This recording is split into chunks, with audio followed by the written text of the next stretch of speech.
it's weird, and we have had in the last 10, 15 years a lot of immigration, right?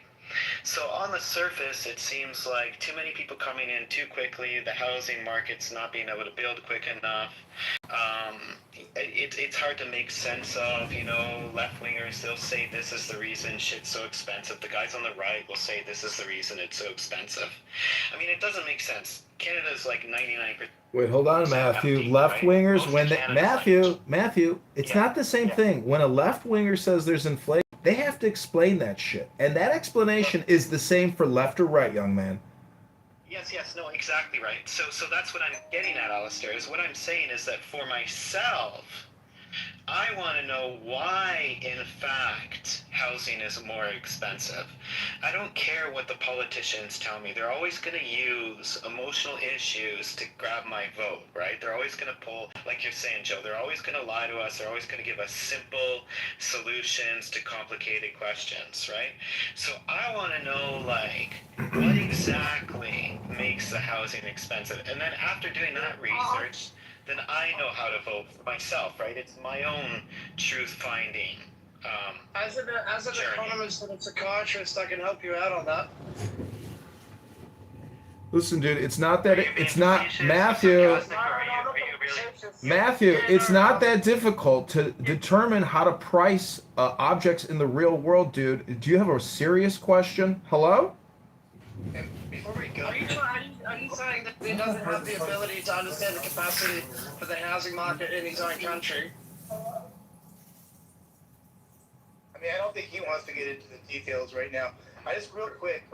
Yeah, because you're in Canada right now at the moment, and I'm in Australia, and our problems have overlapping similarity. And I can explain to you. I agree with you. I can explain to you a few concepts based on the things that you were asking. So, but this is kind of so. Russell, you weren't here earlier. I was just giving this as an example of how we're manipulated by politicians, because the politicians, if they're on the left side, they're going to say it's caused by these reasons, and if they're on the right side, they're going to say it's caused by these reasons. For example, okay, so I'll just give you a little bit of... It's not really about the housing. Yeah, thank you. Real quick, it's more nefarious, Matthew. You're kind of just overlooking the whole thing. We expect our both sides to be doing what they're doing, right? Going back and forth, exchanging ideas, trying to figure this out by ourselves, like you're saying, doing our own research. But we have a group of people that are telling us nefariously that what we see in front of us isn't happening, right? And that's our own people. It's not even politicians. We're just talking about people showing up on stage. So you've kind of just glossed over it. This is way more nefarious than how you're interpreting it. It's not like, oh, well, we can't actually figure this out for ourselves. You know what I mean? We easily can. We just got people telling us very similar to what Marshall did, that that we have to be objective, but they don't. You know what I mean? Like, you just kind of skipped over that. I don't understand why you don't understand that part of things. You just Yeah, Matt, no, I was just talking about, so my life philosophy, Matt, is basically, trying to make as many good decisions as quickly as I can. And honestly, the only way for me to do that is to understand, most shit, 99% of the shit in this world I don't understand. And so if I've ever accomplished anything in my life, it's because kind of knowing what to do in situations that I don't know much about, right? So if there's a vote in my local area about particular housing, before I vote either way, one way or the other, I'm going to really try to understand the issue as best as I can. So yeah. Does it bother you if you're told everything I'm going to do is true constantly, 24 hours a day? Yeah. No, I agree. And so that's why I would always encourage everybody around me to forget the madness and the new situations and be as critical a thinker as you can. I mean, that's the only thing that I can do. But real quick, it's a little bit more nefarious. I'm trying to really hit on this nefarious part. Those people know what they're doing. These are very few people that are just showing up on the stage today and they know what they're doing. Maybe they're so stupid they don't realize that maybe that could be the case. But I think that's going to give them a little bit more credit that they actually know what they're doing. And I, as you as a Canadian might just not get that. I have no how else to put it. You're missing that part because I think Joe, myself, you caught us 10 years ago. Yeah. Maybe we would be more objective or whatever, whatever. But we're at a point where it's like you can't hold that standard without holding the standard to yourself, like Joe said. You know what I mean? Like the problem with my whole sort of left-right split, is that the people who I think that might be on my side actually aren't. And unless I understand any particular individual very, very well, I can never know if I'm being bamboozled or not. Well, that's a you problem, my friend. If you know people know what they're doing, it's really not a good thing. Like it's we've done this so much on this app for so long. We know what people are doing. You know what I mean? So I'm a bit confused. Why do we have to be so objective to that particular piece right there? Like we're gonna call it. I'll be honest with you, Matt. I am a bit confused. Can you give me like a clear example of what you're talking about? I apologize. Well, were you not here for the ID discussion about, what was that, Joe, 20 minutes ago? 20, 30 minutes ago? Where we gaslit. Right in front of him. Yeah, No, I beginning of it, I don't think. There's no doubt that if you want to vote, you should have your ID with you. I mean, that's just for me, it's fucking nonsense. We were gaslit that things aren't happening and like all this other junk. Like, that's what we're talking about. It's a nefarious thing that is being done. This isn't like, oh, let's exchange ideas. This is just literally like nefarious misinformation, things like you're not what you're saying is not completely true at all. Like this is ridiculous, Right. And what we're hitting at, Matthew, is I had the exchange with Romero about the ID, and I do it in a roundabout way by asking questions, challenging his logic, without just coming out and just stating what my opinion was. Free comes in and states out what his opinion is, right? And right away, Marshall came to the rescue to try and save Romero after you heard them exchange pleasantries between each other, right? So right there you saw this allyship that they have. And then Marshall acted in he gave a layup or an assist to try and diminish the point Free just made without addressing the point Free made. Which is me, because when I heard them talking, I was like, because Marshall does that shit. He pretends he's on the right, but he comes to the left, which is insane. The bottom line is, and this is where I give a little pushback. I would say that we're not being biased. We have favoritism, which is fine. Everyone has a favoritism because clearly I'm on the right, so my favor the right thing. I'm on the left, I favor the left.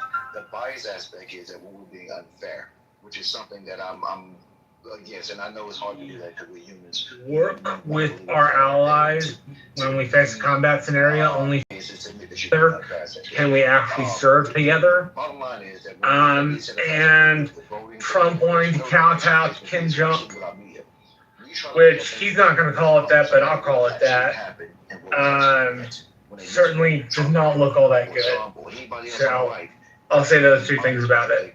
So where does it put somebody like you, Marshall? You are a party member and operative. You joined the party believing it to be one thing. Now it's clearly another. Where does that leave? Hello, moderators. Moderators, if I may interrupt. Moderators, if I can interrupt and just ask a quick question. I'd like to play Marshall Rankin speaking in another room to give you a quick sample of Marshall Rankin. Would that be okay? That's cool. Let me finish this real quick. Give me 2 seconds. The answer to that question is yes. Then I'll say a Republican. If the answer to that question becomes no, I can no longer get stuff done for the community, then I will stop being a Republican. So I've got a sense of what you just said, this commentary, that when it comes to the local politics, which is of great interest for you, you feel that the Republican Party is worth embracing because they're going to fight for the values locally that you believe in. But how does that, where does that leave you when it comes to the national politics and the Republican Party? Kind of without a home, right? I don't really have a home in the National Party. I don't really have a home in the state party. I can like identify with parts of what they say, but like I don't find myself identifying with the National Party, say the same way I did under W, right? And I wasn't even involved under W. I was just a high school kid. But I always identified more with national politics with W than I have with Trump. So, does that make it more difficult, given the fact that the president is so much underwater? Does that make it more difficult for you to organize on a local basis for the Republican Party? Because the symbol of the Republican Party is President Trump. He says he's not a Republican. if under Bush. I pose the recruitment on grounds of national politics, yes.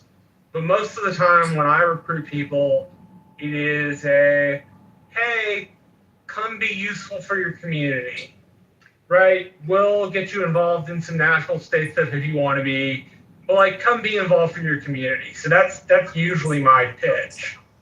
And I'm not on the state board for the Young Republicans, so I don't really have to worry about the statewide messaging. But you don't get pushback from constituents on this? No, I don't.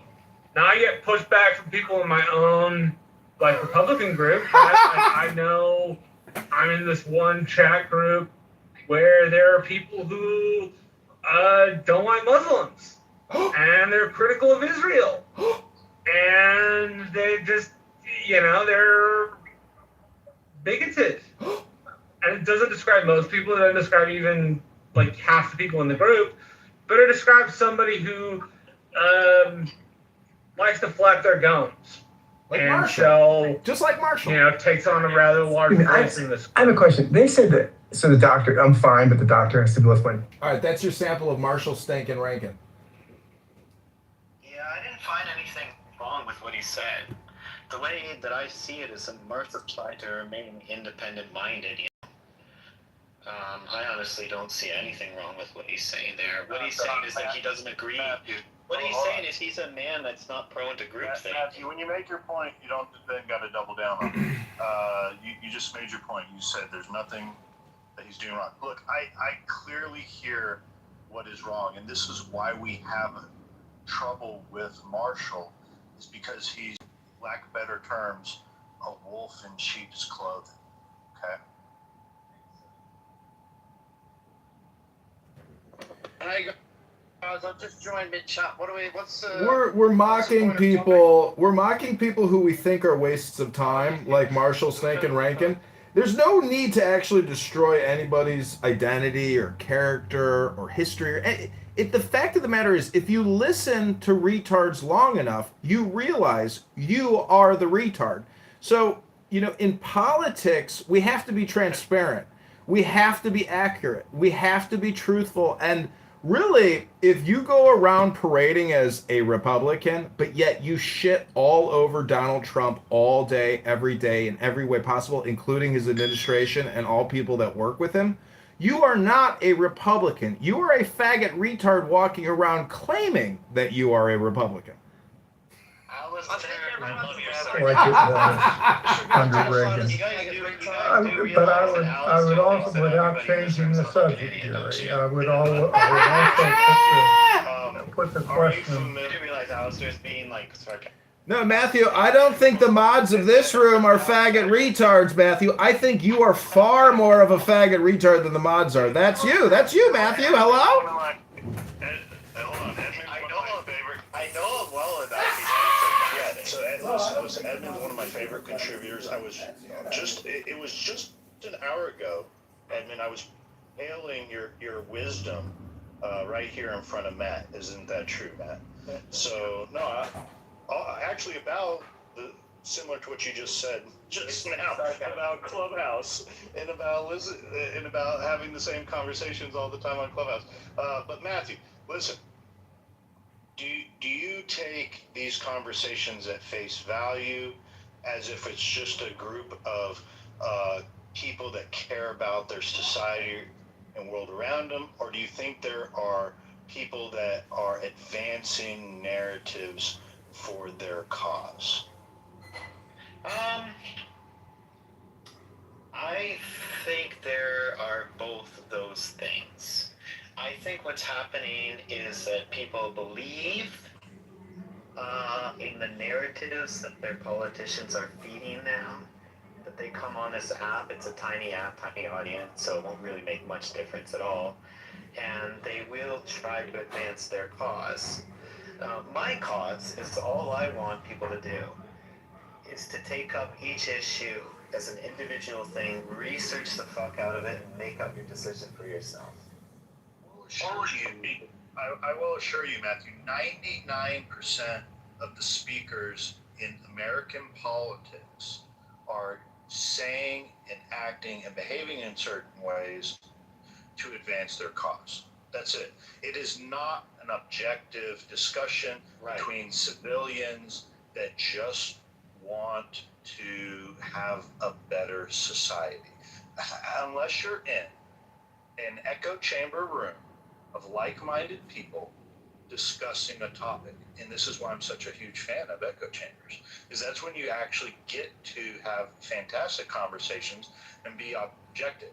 But when you have marshals, which are wolves in sheep clothing, pretending to be Republicans, and you have Democrats on stage with this moral superiority complex, they're constantly playing off each other. When a great point is made by a right-winger, to instantly come over the top and diminish what they just said, or move the goalpost, swing the conversation to another direction. I don't know if you see conversational debate the same way that I do, but I see these moves and I hear these moves. I see it differently.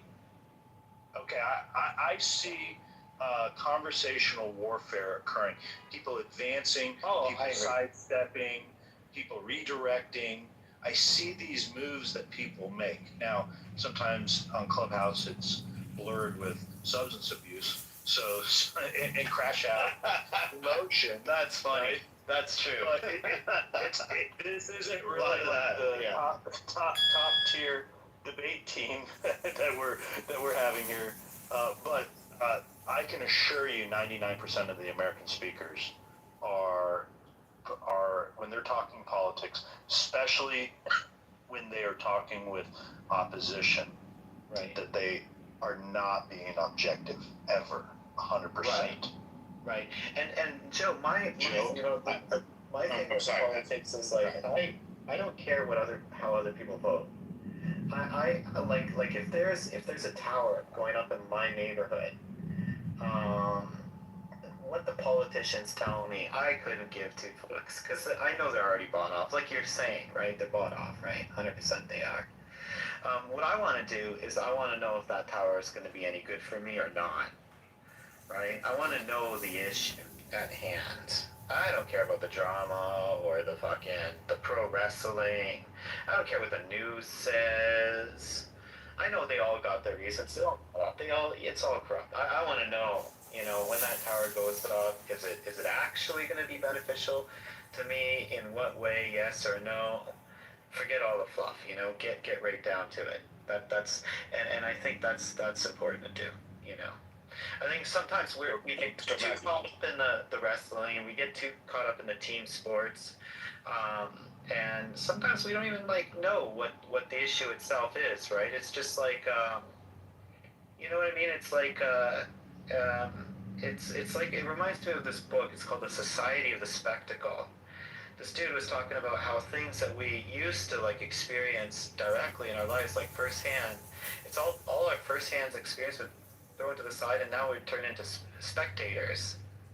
And they'll feed us an issue on TV and in the information system, and they'll give us, and all that information will actually replace the real thing, but I want to know the real thing. I don't care about the drama of politics. Let me up here for a second. I wish I could agree with you, and I think some years ago we could. The problem is that not historically, in recent times, we've had an assassination of a public figure, Charlie Kirk, of course. We had several assassination attempts on our president. We had assassination on the vice president, which a lot of people don't know about. All of these by somebody affiliated with the LGBT community, ironically. We've had tons of attacks on personal citizens, which you typically don't hear about. I forgot the guy's name, guy that was stalked and killed, something Daniels. But anyhow, I'm not going to go on forever. The bottom line is, if it was just a matter of opinions, it would kind of just like missing the point here. That would be like more in line with what you're saying. But we have actual actions happening to where people can't walk around with their Trump supporting shirts or hats on or stuff on their cars because they'll get vandalized, they'll get attacked, shot at, stabbed, jumped, etc. Like, these are real things we have to respond to, because that side has been radicalized to where there's little to no tolerance for people who disagree with them, even in their own space. So you want a safer society? I'm all about that, bro. Like, I lived in Japan a long time. My wife's Japanese. It's super high trust society, but I'm telling you, you can leave your. I literally forgot my wallet in the middle of Shinjuku fucking station. 3 million people. I want you to make the point I'm making. I'm not saying no. Not just about a safer society. It's about a certain ideology that's promoting violence towards another group and people outside of that group, right? That's cultish mentality. So it's not just a matter of safety, right? Because we always wanted safety, like that's always going to be the case. The problem is we see a hyper radicalization amongst a certain mentality that happen to have a political leaning to it. So the BLM rights, the Antifa, I mean, we go on forever. That's why we can't see eye to eye on some of these issues, because it's not just a matter of political ideas. It's actually a actual war that we're kind of being passive about. Because, and I'm going to land on this, I don't say a lot of points. When people say it's happening on both sides, that undermine. It's like saying, hey, women great men too. It's like, what? Like, yeah, well, that happens sometimes, but nowhere near as much as they great women. So when someone is saying both sides rape each other, it sounds dumb. You know, so yes, both sides commit some level of violence, but clearly one side is doing it far more to the other, and even almost their own. So like we just have to be, straight up with that type of observance. Yeah, no, I think the greatest thing any society I can ever do is create a high trust society. Honestly, that's like the ultimate goal. That's what you want. You want people, you don't have to lock your doors. Everybody trusts each other, where you can walk in the most ghetto, most quote-unquote dangerous place in the entire country and be completely free. Because that's real freedom, when you don't have to worry about it. But Matthew, Let's get Mr. Edward. The question is, like, how best to do that, right? Like, what is the best way to do that, If I could share with you, Matthew, this is my observation when you say high trust. If you can't trust yourself in a society, you individually, it's going to be very difficult. See, for me, people have a lot of intentions. So I judge results as well as people's intentions, all right? I ask myself these different questions and I put it down in the chat, right? If there's a policy that's out here, does it produce results? Exactly. So watch, if we talk about employment, okay, does the government produce employment? No, the person who opens a business hires people, okay? Inflation or crime is committed by the individual, okay, including the government. If you are insider trading, if you're doing bad stuff, or you got bad intentions, you're still doing that. Even educational outcomes. These schools in the United States who only want a certain number of students and they're screening them. What about our government spending? And I believe that all happens at the local level, okay? Now, right now, if you look at the U.S. border enforcement, we got people in the United States who believe that ICE should be removed, okay? Now, to me, this is the most craziest thing on the planet. We want to live in a society where there is not enforcement of laws. So now we just get rid of all our laws. Is there anything called national security? So what I do, and I'll give you this, and you correct me if I'm wrong here, and this for everybody, a simple standard for citizens can carry every political discussion if we want to really talk about it. What are the facts? Okay? What are the facts that we can all agree on? Whether you, quote unquote, on the left or the right, or independent or whatever. What are the facts? That's the thing. Go ahead. You said it. Yeah. Because hey, facts do exist, Yes, right? they do. An economy is good. A city is doing good for very specific, objective reasons. Correct. Yeah, But watch this. and that. But watch this. This is a fact, okay? Is The thing is that politicians will always snit, right? That's the problem. I know, but again, it's hard to get to. But no, it's not. Let me finish. Watch this. What is the constitutional principle of what I'm believing? Right? There has to be a constitutional principle that if the politician is not basing everything on that principle, then I don't have to believe it. And then what is the evidence? Yeah, sticking to the economics, right? I mean, if a city's doing real well, a simple thing, what you could do is say, hey, system over here. Let's see how that works out over here. Let's do what those are doing. Forget, the Constitution stuff, the political stuff. Just hold on one second. Hold on one second. Maybe I said that wrong, right? But let's say I don't know, a road system or a train system's doing real well in one city. It's good to just copy that, and everything has its own logic, right? Like the reason, like a plumber, he thinks like a plumber. He understands that system, right? Economists think in terms of economics. So yeah, I do believe that the specialist should handle the problems. The problem is. I didn't say the specialist. The specialist. Well, the specialist, he knows most about that thing, right? Like, I don't know what you do for a living, Joe, but I assume you specialize in something for sure. Yes, correct. Right? But some people, what some people specialize in? Some people specialize in government. They want the government to support them. Okay? Yeah. That's what they specialize in. So for me, I'm not going that. You're arguing differently. So watch this. This is what I say.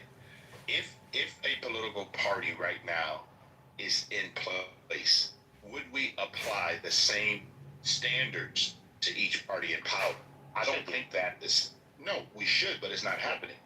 Yeah. So I don't want to eliminate disagreement because I believe in clarity over agreement. If I'm going to disagree, this is what I want. I want to be more informed, not less informed. I want it to be consistent, and I want it to be intellectually fair, where we are actually talking about the same thing, which is essentially self-government. I don't think that a lot of people believe in self-government. I hear, and Matt said it earlier, we got a lot of people here that are just talking a lot of things, but they don't know the biblical principle. They don't know the constitutional principle. They don't know anything. But you know what they want? They want their government to do everything for them, and that's just wrong. Okay? I am responsible for my life. There's no government entity anywhere, whether it's Japan, whether it's England, Israel, America. There's no place on planet Earth that's going to be more important than what Edward decides for his life. And if I believe that my local mayor or my local senator or the assemblyman or my governor has my interest in mind more than me, I would be fooling myself. That's whose goal. And I land on this, Matthew. The reason why I love America is that our founding fathers put the responsibility in the hands of the individual. And unfortunately, we the people have gotten away from that. I want to give a hypothetical. Imagine, I'm going to ask you a question. Will you play along with my hypothetical? It's not a gotcha. No, 100%. Yeah. It just demonstrates a point. I'm not going to try and force it. You imagine you're a king of a territory with subjects, and your subjects are complaining about the sun is burning their skin, and they cry out, "King, King, I work in the fields and I come home with my skin aching. Is there something you could do to the sun?" Now, are you going to, as king, are you going to objectively offer a solution or give them what they want to hear? Yeah, exactly right, Joe. So the problem is, is that the politicians know that people want to be lied to. You know? At risk, at risk, if say the king comes back and says, well, there's nothing I can do about it. I know you work long hours. Maybe we can shift it working at night, and you come in objectively like that. Well, now the king is at risk of losing power, right? Rising up and chopping exactly. his head off. And someone else coming along and saying, hey, look, I have the power to control the sun, and I can prevent the sun from burning your skin. Right. That's false. Yeah, and that's why I keep going over this point over and over again, right? Is that for me, the point of my life is to try to make as many good decisions as quickly as I possibly can. So when I don't know something, I'm going to go to that specialist, right? And so if I don't know anything about sunburns, right, Joe? Let's say I'm living in this kingdom, and I don't know anything about sunburns, and the king says, I'm gonna, do the magic wookie dance, and then nobody's gonna get sunburns. Just vote for me next year. And everybody around me is in this kind of hypnotic state, and they're like, yes, the wookie dance is gonna save us. He's our king. He's our man. He's going to save us. And I consult with the specialist, and the specialist says, well, man, the wookie dance is not gonna do any good. But then another politician comes along and he says, hey, you guys have to go out there and plant trees. And then, your generation is going to be sunburned, but the next generation is going to have less suntan because, they're going to have the shade to rest under. I want to know, the first thing for me to do is to get to that truth. So I want to know if the politicians are feeding me bullshit or not. Right? That's all I can do. Yeah, but in reality, a lot of the issues we have is that specialist is making money from the king. They're being paid by the king, or customers of that specialist are being subsidized by the king. Yeah. And then that specialist has an incentive to cover the king's ass and says, well, you know what? What if he lies to you? So what comes back to Mr. Edwards' point is the only one is you. What about you becoming your own expert in sunburns? Yeah, to be able to discern what it is. And that's really the only real path, because it's really hard for me, there are good people out there. I get it. There are good people out there that are not, they're not agenda based. When it comes to certain topics, right? Certain issues. And you hope when you go to that specialist that they're doing it for humanity, and they're not doing it to enrich themselves purely off of lies, right? Or to hold the power structure of the king and his round table, right? Right, exactly right. So, where sometimes we end up fooling ourselves is, certain issues like economics are very, very complicated. They genuinely are. There's so many reasons for so many different causal. There's so many reasons for so many things. It's such a complicated world. Wow. Listen, the point is, ladies and gentlemen, you are all wasting your time 99.9% of the time on this app, and maybe even off of this app. All I'm trying to tell you is, if you listen to faggot Canadian retards all day long that can't shut their fucking mouth and put a fucking zipper on it, you could be the faggot retard that you are criticizing. I'm just saying. Hello? People like Alistair are actually part of the system. They don't want you to actually think. And that's why I'm a threat to him, because he... Let me get the projection mirror and hold it up to your faggot face. I am now holding a mirror up to your faggot projection onto me. This is how projection works, real time. You have been captured in my projection detection system, faggot.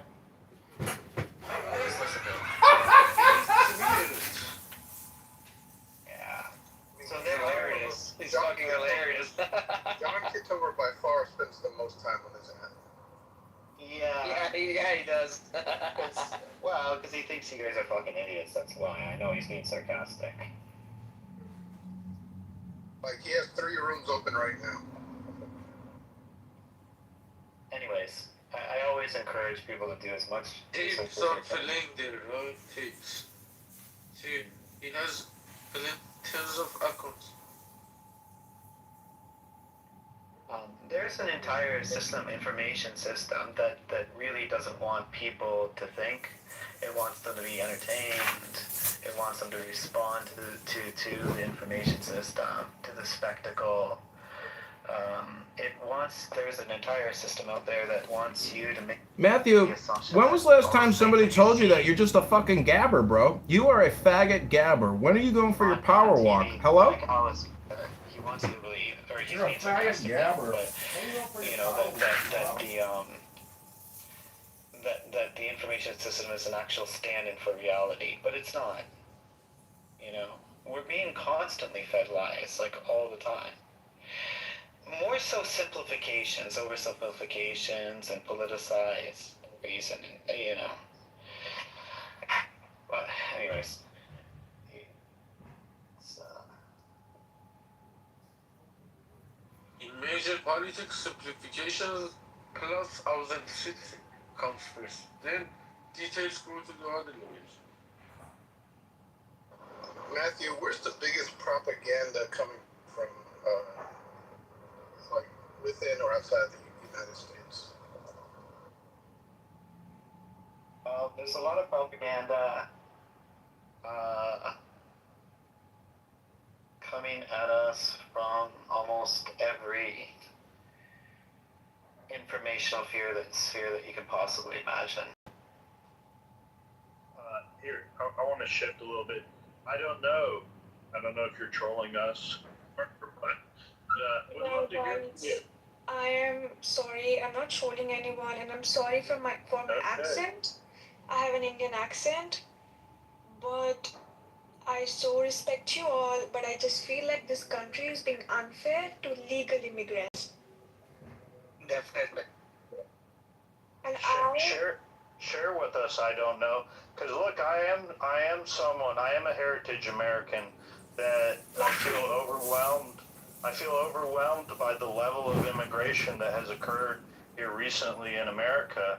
That I feel like either the culture I grew up in is changing and it's being watered down from immigrants. So I share those fears that that in turn make you fearful. And I'd love to hash that out with you and want to hear your take. What is it like being an immigrant? So, 29 years old. I came from India. I am doing a master's here, MBA in finance. And all I am hearing is that how US doesn't want immigrants. And I am okay if the US doesn't want criminals, rapists, illegal immigrants who just cross the borders, break the law, and everything. But legal immigrants like me, because I'm on F1 visa, I just feel so unwanted, and I just feel like since I've come to this country, I've lost myself. Because I used to be so outspoken, I used to be so nice, so outgoing, such a happy person when I was back in India. But since I have come to this country, I just feel like nobody wants me here. Should I even open my mouth? Because I have an Indian accent. Like, because I thought America is, and it's still such a great country. All the other countries in the world are not as This is great as the America, issue of right? immigration, not only America. Indians are a big part of American culture. Immigration issue in the essence. Can I ask a question? Sure, but guys, I just have a request. Please don't roast me. I'm sorry. I just can't take it. No. Listen, so, look, in India, there's so many great institutions, IIT, BITS Pilani, so many great institutions Yeah. To come. So why US? Why not Okay, go so- there, make the country okay. better over I'll there? tell you. So in India, what happens is there's a fucking caste system. So I belong to upper caste, which is bullshit. So now there is a quota system. if you belong to a lower caste because you were oppressed sometime, which is also right. So you get, so if somebody from lower caste scores 69%, they get to go to the IAM, IITs, Wow. bigger colleges. But if a general caste, that's me, if she gets 70%, she will still not get into the bigger colleges, you know? Yeah. And then for me, my father is a retired army person in India. Now, as average, I would say that I have been above average in India, but I was not able to set up my own business or get a government job in India, okay, which you have to do a lot of competitive exams and clear some rankings and all. I couldn't do it, right? Because I was just an average person. And then I did my MBA in India and I started to work in corporate sector. But there was no respect for me. So what And you in experienced US, I'm sorry. In US, even if you work in Taco Bell, McDonald's, Burger King, even if you're a truck driver, everybody respects everyone so much. It's such an that's not amazing true. place to be. So, No, I'm saying that. hold on. So hold on. I just want to ask you. I just want to go down this rabbit hole with you. So just to be clear, what you experienced is what U.S. called for a long time affirmative action.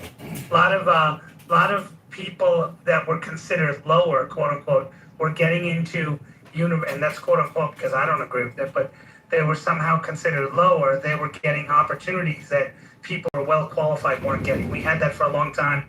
The current administration got rid of that. Just like, that was something that was happening for a long time. People objected to it. You see the exact effects of it. Those of you who supported affirmative action, she's giving an exact example of how that can discriminate against people that are qualified in favor of those that may not be, just because they want to meet certain social quotas. So yeah, whatever you want to call it. But a few other things just to let you know, right?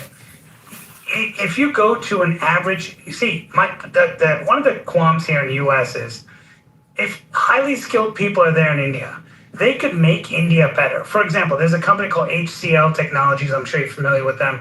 They do a lot of work in India. They actually use something. They I'm also sorry. Am I hold on, interrupting you? yeah, just let me finish. Okay, sure. Sorry. Go ahead. One thing. So they do a lot of work and they used to work in the U.S., do a lot of consulting in the U.S. They moved out with the focus of saying, let's make India better. Every immigrant I've spoken to who comes to the U.S., every person who's come from India, the number one thing they say is the opportunity to make money is so much greater here in the U.S. Therefore, that's the reason I came. And that's what bothers me the most. You didn't say that, but that's what bothers me the most because there's opportunities to make money in India. And I know a lot of people have made a lot of money. Yes, so I'll tell you. So my problem is so for example, if I was a US citizen, right? If I didn't even have a master's and I just had a bachelor's degree, I would have still been able to make a living for myself, right? But in India, either you have to have like a good business, either you have to have like a government job, or either you have to be so top notch in your academics and your professionalism that you are such a genius that you can get into Infosys, Google, Microsoft, HCL, L&T and everything. But what about the people like me who are just above average, like who just want to live a normal living life, you know? So do you see that now, the dilemma? Now you said something really important. Do you see the dilemma here? You're saying, okay, well, I want to come to U.S. and I want to displace the average American who is average here in the U.S. and with the companies that want to hire those average people. I want to displace those Americans and take away their job because I want to do it.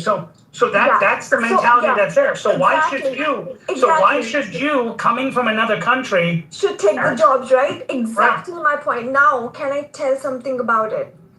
I am dating a white man, okay? And I was just telling him yesterday, I was like, I literally understand that why are you guys doing it? And it's literally, so like if in India, somebody comes and be like, oh, I'm taking all the Indian jobs and all, maybe we would have a problem, maybe we would not have a problem. But now my point is, and I understand, like, immigration is getting so much overwhelming in US because US is the greatest country in the world. She came with visa. Opportunity is hers.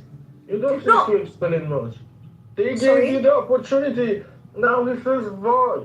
You gave the visa yourself. Yeah, and your first problem is you're dating a white man. Right? I'm sorry, I can't hear you guys. Don't worry, we can't understand him either. So my point I am is, saying that the right is yours because you already have a legal visa. forget. See, Peter. Peter. My point. Already considered before. See, my point is if you have to get a US visa, like I don't know about the illegal routes, but if you're taking a legal route, so for example, I'm an Indian, so I had to do my biometrics, and then I had to go to the US embassy in India and fucking clear an interview where there was technical round It's and normal. they asked all the It's normal. So I did that, and then they gave me the visa. They could have rejected me as well, right? But they thought like she's a good candidate for a student and all, so they gave me the visa, and I have a visa for 5 years, which is understandable. Now my point is, I have nothing against US, but my question is, if the US doesn't want immigrants to come here, right, to get a job, to have everything, like whatever, if they still want the immigrants to come here, like the tourists to come here on a B2 B1 visa, just to like be on a vacation for 6 months and just go back, that's fine. But at least US literally should be like, hey, listen, the world, we are not issuing any immigrant visa. End of the story. You think if this was the rule in 2024, I would have ever come? No, that's my point. You hate immigrants and then issuing the visa as well. Nobody says you hate immigrants, but see what you're missing is this. By the way, just to let you know, I know a lot of friends of mine who left India, came to US, and their kids get cards in India. I can't hear you. So Aadhaar card, for those who don't know, Aadhaar card is like similar to Social Security in US. And India is not even allowing people of, mom and dad, both of Indian origin. In the US, we don't want to give that person benefits. Therefore, we're not issuing them because they're an NRI. We're not giving them an Aadhaar card. So India itself. Hold on. If India itself is willing to say, I don't want to give someone on foreign land these kinds of benefits, why are you demanding a foreign country to say, hey, let me... See, I'll tell you, when a student comes, when a student, so like I'll tell you, when I came here, I paid $50,000 for, I'm not saying that US owes me something, I'm just telling you, like immigrants, I don't know about illegal immigrants again, but I am not a burden on US economy. You know why? Because I paid $50,000 for my MBA, then I paid my everything, my living expenses and everything, and I paid $800 every semester for my insurance. We had to pay $250 every 6 months for my pantry, and the pantry food for so shit that I still had to pay $250 because it's no exception, but I never used the pantry food, So I don't know, how am I burden on US government? In fact, when I worked on campus for 20 hours a week, I was paying taxes. Yeah, it doesn't matter. That's what the rule of the land is. I have American friends, white friends, who went and got it. Okay, sorry. Go ahead. It's on behalf of the country. Are you the governor? You are elected president in front of them. I have no idea what he's saying. I'm sorry, I can't hear you, Peter. I'm so sorry. You are not the president. Me? You are not the governor. Me? You're talking to me, Peter? Yes, he's talking to you. I'm sorry, Peter. Of course, I'm not a government. Of course, I'm not a president. Hold on. So what we need to do, guys, is never. Hold on. He's talking to King. That's what he's talking to. But King, one of the things that we all have to do and be very careful, someone who's coming to the United States legally and doing it correctly, because we do allow 1.2 million people to come to the United States every single year legally, okay? What we have to do is be careful that we don't throw everybody into the same bucket, okay? I agree, Joe. I think a lot of times what we like to do is we miss out on the fact that she's explained to you that she pays her own way, she's doing her own thing. And another thing, one thing I don't want you to ever do is don't disclose who you're dating, who you're not dating. You're dating a man. Just be happy that you have a relationship with someone. So Edward, hold on, Edward. No, Edward, I have a couple. Let me finish. I was talking earlier and then okay, anyway, go on. Go on. Well, I didn't cut you off, so. Yeah. But all I'm saying is this: as an American, one born on the soil, I do like the fact that people come legally. I have a challenge when people come overstay their visa or they came here illegally, because we even got Americans now supporting illegal behavior because they don't believe that we are a country of laws. That's the difference. And I respect someone who chose to come that way. Go ahead, King. Yeah. So it's a couple of things that, Edward, to be clear, right? I'm not saying that, she's saying she paid. Well, yeah, you have to pay your way, right? You have to pay your debt. You have to do all this stuff. But just because you came here on a student visa doesn't mean that you have the right to get a job and that they have to hire you. Okay, just because you did. Hey, hold on. I'm not done. Like, okay, you let him talk. You didn't interrupt because he was saying something maybe positive or whatever. So but not fair for you to say, hey, because I'm here, I'm working hard. What about the American citizen who's working his butt off at McDonald's and Taco Bell that would love to have that $40,000, $50,000, $60,000 a year job that you're now going to take from them? But they're not educated enough. Americans are not even undergrad. Oh, there you go, guys. That's what I've been waiting for her to say. Barack Obama's coming. And that's even Barack okay. Obama's famous comment. Hold on, guys. Hold on. Barack No, Obama's King, 1 second, famous comment. King. Dude, I'm not done. Oh my God. All right, Ed, go on, Edward, go on. Why does everyone interrupt? No, I'm not interrupting you, King. But Peter, 1 second, Peter. 1 second, You Peter. should have let him finish. No, okay, King, you want to go ahead and finish it? I just want to raise something up. So go ahead. Well, bro, she made a good point. Like, if the person isn't qualified, they're not qualified. Let King go. I think his connection is bad. I think that's why. Yeah. What she's saying is illogical. What's it, King? King, are you back, King? She just Are you back, generalized King? millions of Americans. I'm here. Can you hear me? Okay, I I'm can in hear a you now. parking Go ahead, garage. King. Finish. I'm in a parking garage. So there's a famous statement by Barack Obama, which I've told Joe and other people many times. He said, the reason we need to bring in immigrants is because Americans just aren't capable. Well, are Americans afforded the opportunity? Hey, let me tell you this. There's a website, which I'm sure you've heard of, called King, I'm sorry, but you're breaking up. I'm sorry. which did training to people that don't. Can you repeat it? I'm sorry. Okay. Hey, you're lying. Hey, go back. You broke up a bit. Go back. Yeah, just go back. It's called what? You listening now? Can you hear me? Hello? Yeah, you sound better. It's called what? Go back to that and then go from there. Okay. So there's that. That's a good point. Oh, shit. We can't hear nothing now, King. No, stop trolling him, King. We can hear you fine.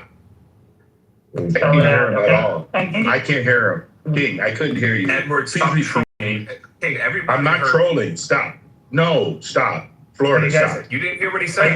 King. Okay. Please repeat, King. What are you, All deaf? right, King, gotta repeat it. Go. Okay. So I'm saying there's a website called Suleika.com. Okay. This website was a site created by Indians. And basically what it does is it provides training to the training it provides is to Indian Americans or other, well, not Indian Americans, but Indians that are in this country, teaching them different skill sets and helping them get placed in jobs. And what they do is they place you, they'll say like, okay, we're going to teach you IT consulting, or we're going to teach you QA, QC. And they train those people. But when Americans go to get trained on it, they say, oh, we won't bring you on. Why? Because then we got to give you health care. We got to give you all those things. But if I bring an Indian who's doing on a student visa, I can say, hey, I'll sponsor you H1. Basically slavery. I'll sponsor you on an H1. I'll give you whatever amount of, I'll pay you $30 an hour, right? No health care. And I'll give you an H1. You're grateful for it. And so you're going to work with me on it. And I've talked to those people because I know the people that run those trainings. Okay. And actually my parents are of the same descent as the people who run those sites. So I know the people who run it, and they said, yeah, if we hire an American, we got to give him health care. Why would we hire an American and train him when we can hire an Indian, pay him cheap, and they're on F1 and they're desperate for a visa, and we could bring them on and we can train them and do it. So it's not that Indians come in naturally smart, able to do these jobs. They're afforded opportunities to do these jobs that others aren't afforded to, simply because the cost of an American is so expensive, because we want healthcare, we want benefits, and we want all that stuff. So don't say that Americans aren't capable. If you give Americans a chance, many of them can exceed. Many of them are educated and can surpass probably what most people can do, but they're just not given the chance. And the 44th president made a comment saying Americans aren't capable. Maybe some aren't, but many are. Yeah, I don't think it's an either or Can I thing. say something, guys, now? Yeah, go ahead. King, I literally understand your point. I swear I totally get it. But the point is, as per me, since I've come to this country, okay, first I need to tell you guys what F1 visa is, okay? So you get like 2 years of study in a university, and especially US only allows immigrants who are willing to do a STEM course, okay? Now STEM stands for science, technology, engineering. Yeah. Okay, King, let me complete, please. If you are a STEM student, you get 3 years of visa.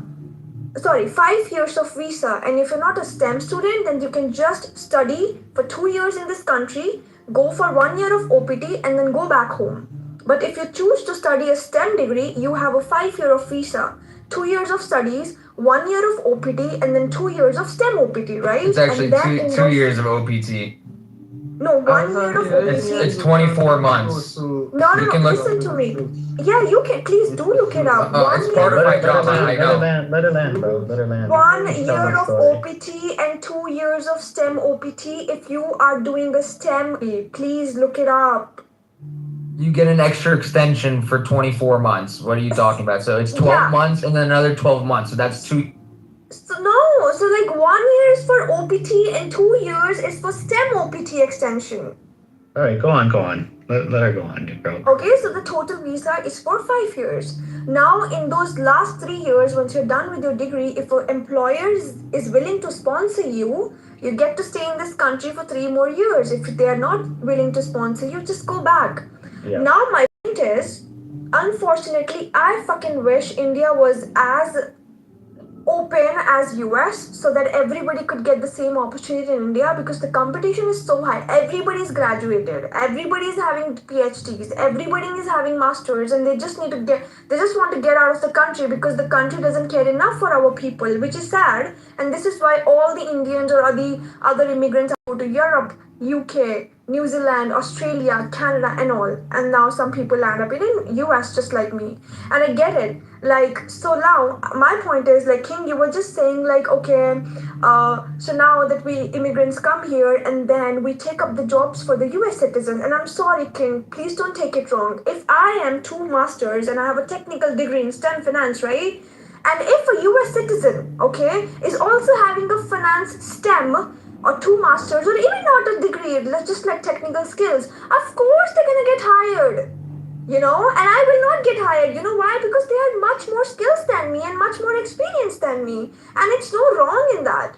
And I'm not saying that US fucking owes us to give us a job. No, yes, and I know you guys won't agree. Problem for immigrants, not only US. And I get it, like you. So right this now, is a problem for all immigrants. yeah. So like companies were actually hiring for immigrants, but not the government, which is also okay for the organizations, because they're scared to invest in an employee, and they do not want to invest in an employee whose visa status is not even constant. Someday they can get an H-1B, someday they can just get the kick out of the country, so they don't want to invest in an immigrant, right? Which is fine.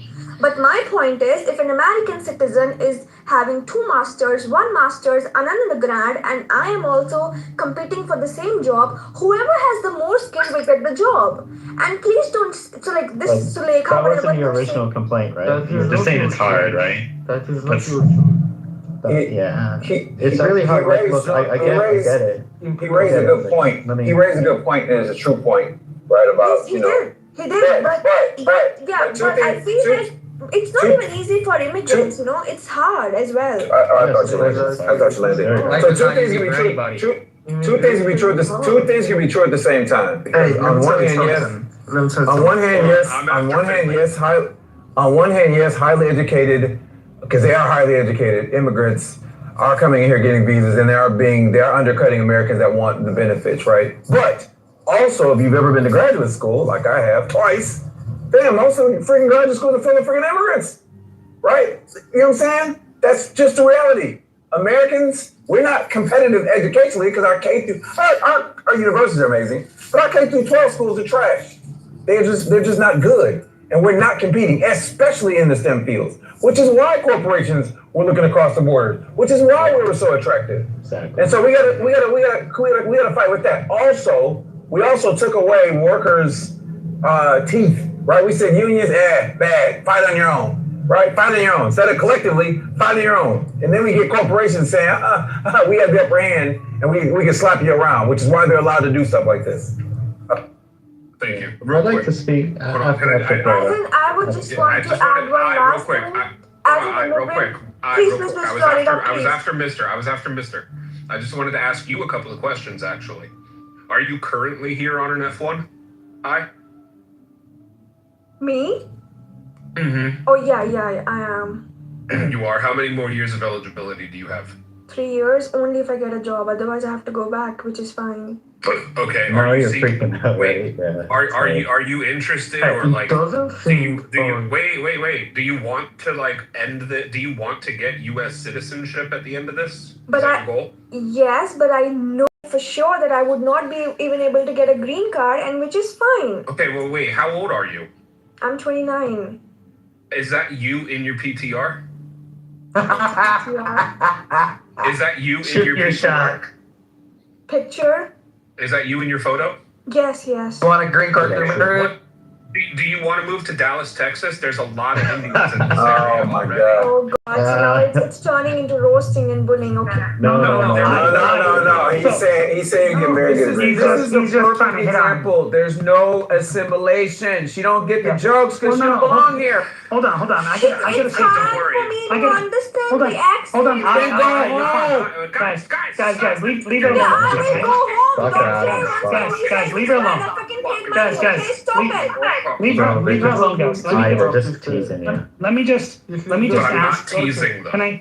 Can I just? I just want to ask her something because you said everyone talked about our capability. Just remember, majority of the immigrants who come from India and other countries and have these 2 master's degrees don't end up working in the 2 master's degrees or jobs that require the 2 master's degrees. They get jobs as Java developer, QA tester. They get those jobs initially because that's how they get their visa. Then they build themselves up and go into the larger jobs. So what I'm saying is, give me that. My visa doesn't allow me to work anything other than financial analyst, business analyst, data analyst, or treasury analyst. Exactly. That's the need of my visa, guys. See, he's trying to make the argument that you came here under lesser circumstances. Built yourself up in America. That's not what I said at all. Okay, I'll let you clarify. I'll let you clarify. Of Indians. That's not what I said. Field that will be able to help you get connections within your area I of don't study. want to. I don't want to take any Florida, you have no idea about this process. I don't want to take any illegal route that Indians So take. just to be clear, go and look at Google online business analyst training. Okay, you'll find a bunch of Indian consulting companies that train people to be business and financial analysts. Okay, including a company called SVAM. Okay, they actually do shady stuff like training. They'll do the interview for you. They'll do other things. Yes, and I don't want to do that. It's but hold on. But 60 to 70% of the people come in this country. I'm not saying you are, to be clear. Okay, so the problem is that when people are doing those things, and you just admitted, yes, they do that. They do the interview for you, throw you in the job. Do you realize that they don't give those opportunities to white people? They don't give those opportunities to people who are here. Why? Because if I give them, they can ask me for medical insurance. They're going to ask me for other stuff. I'd rather bring an Indian who can make it. No, just because you don't want to do it, don't say it doesn't happen. So the fact is that it happens, and what they do is they cheat these people, and they're basically treating them like they're treating immigrants for free. But hold on. Those opportunities are not available for Americans. But King, why is that the immigrants' fault? Can I hold on? Can I finish, Finley? Can I finish? So the point is that not the immigrants' can I finish? Point, Matthew, can I finish? Yeah, well, what's your point, bro? So the point is that opportunity is not available to you today, Matthew, to build yourself up. That's not her fucking. No one said it's her problem. Well, he's not American God, you're an anyway. idiot. No one's talking about it. But we're talking about her. No one's talking about you in this problem. I know you're talking about. She's more American than I'm saying Matthew. about the process. But I don't understand. I'm sorry, King, but I don't understand. Okay, American citizens, no matter what race you are, you can literally study and work. You get your studies completed. You can work in any country you want. Because you are a citizen, which is good. You are lucky. Not in any country. That's not true. No, I'm saying. I'm sorry. We do have a mass. You can work in any field. Like I'm just saying that. So can you? By the way, you could be a panwala. You could be a chaiwala. And you can do whatever you want. You just don't want to do those jobs. That's the whole point. We do have a mass. And stuff. This is why I came to this country. Wait. We do have a massive. Hold on, guys. Do you see what she just did saying? She's saying that Americans can work at McDonald's and Taco Bell, but she doesn't want to be a roadside. She doesn't want to be a roadside vendor. Listen to me. But the reality is. But the reality is. Listen. If an immigrant comes to this country, they are only allowed to work on campus. Now on campus, if there are enough jobs, the only way they can get a job is if But you're saying the benefit of being Americans is that they can work anywhere. That's what you said. No, she's saying she's limited. No. I wish I was able to work in McDonald's and Burger King so that at least I could work 40 hours a week and pay my own rent and my parents didn't have to pay for my shit. That's what I'm saying. Americans are so lucky, bro. Come on, I don't hear any. Even if I go to India, I will always tell everybody America was so great and I should have it. Simple. Wait. She raises. But in India. She raises a good point. In India, if I want to work in a Burger King, I'm not fighting you. That's not true. What I'm saying. You can work as a chaiwala and a panwala. Hold on, King. Hold on, King. You made your point. Respond. Finley, what do you know about how India works? So listen. She raises a good point, and the issue that I've always had with us and immigrants is that we blame the immigrants for coming here to work. Right? Give us visas, bro. Let me finish. I'm on your side, young lady. I'm on your side. We blame the immigrants for coming here to work. It is not her fault. It is not Indians' fault that the greedy corporations are undercutting us to pay them less. That's not their fault. That is absolutely not our fault. Okay. Right? That's our fault that we allowed to happen. So I am not mad that an immigrant comes here to work and undercuts me. I'm not mad at them. They're trying to feed their family just like I am. Right? That's not their fault. But why do we get mad at them? That's what I want to know. Can I explain to you now? Okay. So I'd love to know why you're mad at them. Let me explain to you, and this will easily make sense. There's people who take advantage. There's people who take advantage of the process. I'm not saying I is. To be clear, before you guys start trying to accuse, it's not her fault. No one's saying it's her fault. She's probably one of the very good ones, okay? She sounds like a great 60 to 70. In fact, So she sounds There's a few of us in the chat saying it's her fault. Oh, God, can Florida just shut the fuck up? Dude, okay, so if you take 60% of them, they come here knowing, okay, you know what? I can easily get a job in the U.S. versus getting a job here. So I'm going to immigrate to America and get that job, but it may not be in my exact area of study, but hey, I can get an opportunity there. But what the problem I'm saying is you're applying for an opportunity that others don't apply. And by the way, Finley, just to let you know, the companies that are doing this, that are doing the training and giving them the jobs are not American companies. They're run by Indians who come to America and say, holy shit, I can bill Accenture, I can bill Google, I can bill them by giving them a $30 an hour. Hold on, I'm not done. So they can give $30 an hour. They can say, hey, I'm going to pay this lady $30 an hour. Wow, I worked at one Publishers Clearinghouse, and they actually I was in the IT, I was a program manager. They brought this guy named Ayappan in from South India. The guy was so excited. He came to me, he goes, Naveen, I'm here. He's a senior developer. He was getting $24 an hour. He said, Naveen, I'm getting $24 an hour. It's amazing, 24 by 70. Look at how much I'm making. I said, dude, you're converting it to rupees. You can't make any money here in U.S. like you can. He goes, no, they're putting 3 of our families in a 1-bedroom apartment. I come every weekend. He takes us to get in. I'm not done. I didn't cut you. I didn't cut you. They provide him a car. They go pick up food.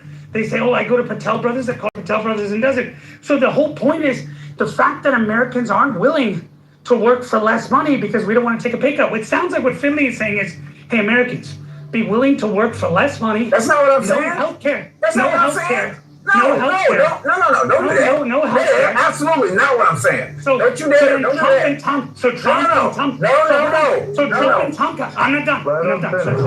So Trump and Tom Cotton proposed something that every Democrat was against, where they said raise the pay limit for all positions, including H-1B, to 100,000. Like what unions did. You know what? Honestly, and guess what? I feel like all the immigrant visas should be fucking cancelled, and we should all be sent back to our country Because visa is a privilege, not the right. Donald Trump is a warlock. I'm gonna start dumping people. I'm dumping people now. All right. King, did you finish? You got to let King finish. Yeah. So Tom Cotton and Donald Trump proposed in the first term a executive order that raised the limit, saying 100,000 is what you should pay the salary for these people. The companies went nuts. All the small Indian consulting companies, 60% of them went out of business. Trump left. That executive order was rescinded, and boom, the staffing went up. The H1s went up, the F1s went up. It went nuts because they were like, okay, we can bring in these people and again, pay them 25 or 30, right? Bring them into the country, even for a short term or long term, or bring them on F1 and hire them because they're desperate to stay here. And these companies are taking advantage, but they're not companies like Google that are American companies. They're not those companies that are doing it, Finley. These are Indian consulting companies that are called tier 2 consultants that basically hire those people and say, I want you to basically say, you're my slave. I'm going to get you this position. I'm going to pay you $20, $30 an hour, and you're going to work for me. I own your visa. You're my bitch. I guess, yeah, I'm their bitch, whatever. But King, take it easy. I didn't say you. Out of breath. But I didn't say I you. get it. I get your point. Please relax. Just take it easy. He doesn't need your help in telling him how the fuck to speak, woman. Hey, listen, Adams. You and I are cool, but don't you talk. She can barely understand English vernacular, so she doesn't need to be telling him how to speak. She speaks very fluent, And he's also Harvard fucking educated. He's also Harvard educated. Yes, I'm hardly educated. I'm illiterate, but he's getting out of breath. I want him to relax. What's wrong with that? Perhaps you should shut up and stop interrupting him. I love her. Oh my God.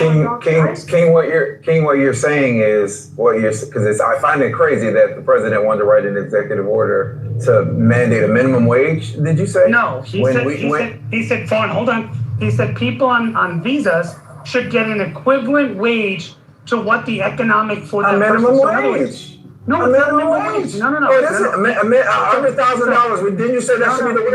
No. So he's saying a person. So if you actually read the whole, I recommend you read the executive order. So in it, he says, hey, if you take a senior IT developer and you do the market research and you figure out what someone would be paid who's a U.S. citizen, right? It may be 100,000 in that particular area. Right, he's setting a floor. He's setting a floor for the wage. Right, I get it. Whether or not you don't want to call it a minimum wage or not, that's what it is. For immigrants, correct. Right, but that we literally this unions literally do the same thing, right? What? Unions do the same thing. They say, listen, we should be paid X amount of wage, right? This should be the minimum that we should get for this job, right? They do the exact same thing. There's not a difference. This is the principle. Let me finish. I'll let you finish. Did you read Let me finish. I don't need to read the EO to understand the principle. Qualifications. It's based on qualifications. The unions do the same thing. You can't just walk in the day on store. It's not based on qualifications. It's based on. Hey, we're in the union. You have to have a basic the qualifications to get the job. Absolutely. He's right. Right, and so unions are saying, we're worth this much. You need to pay us this much. Stop shortchanging us. That's the same thing that you're telling Indian firms to do, right? Which makes the job more fair, right, and competitive, right? But what you're saying, but now you're saying because all they're doing is practicing capitalism. If I can get the labor for cheaper there, that's what they do. That's literally what capitalists do. Why would I pay more if I don't have to?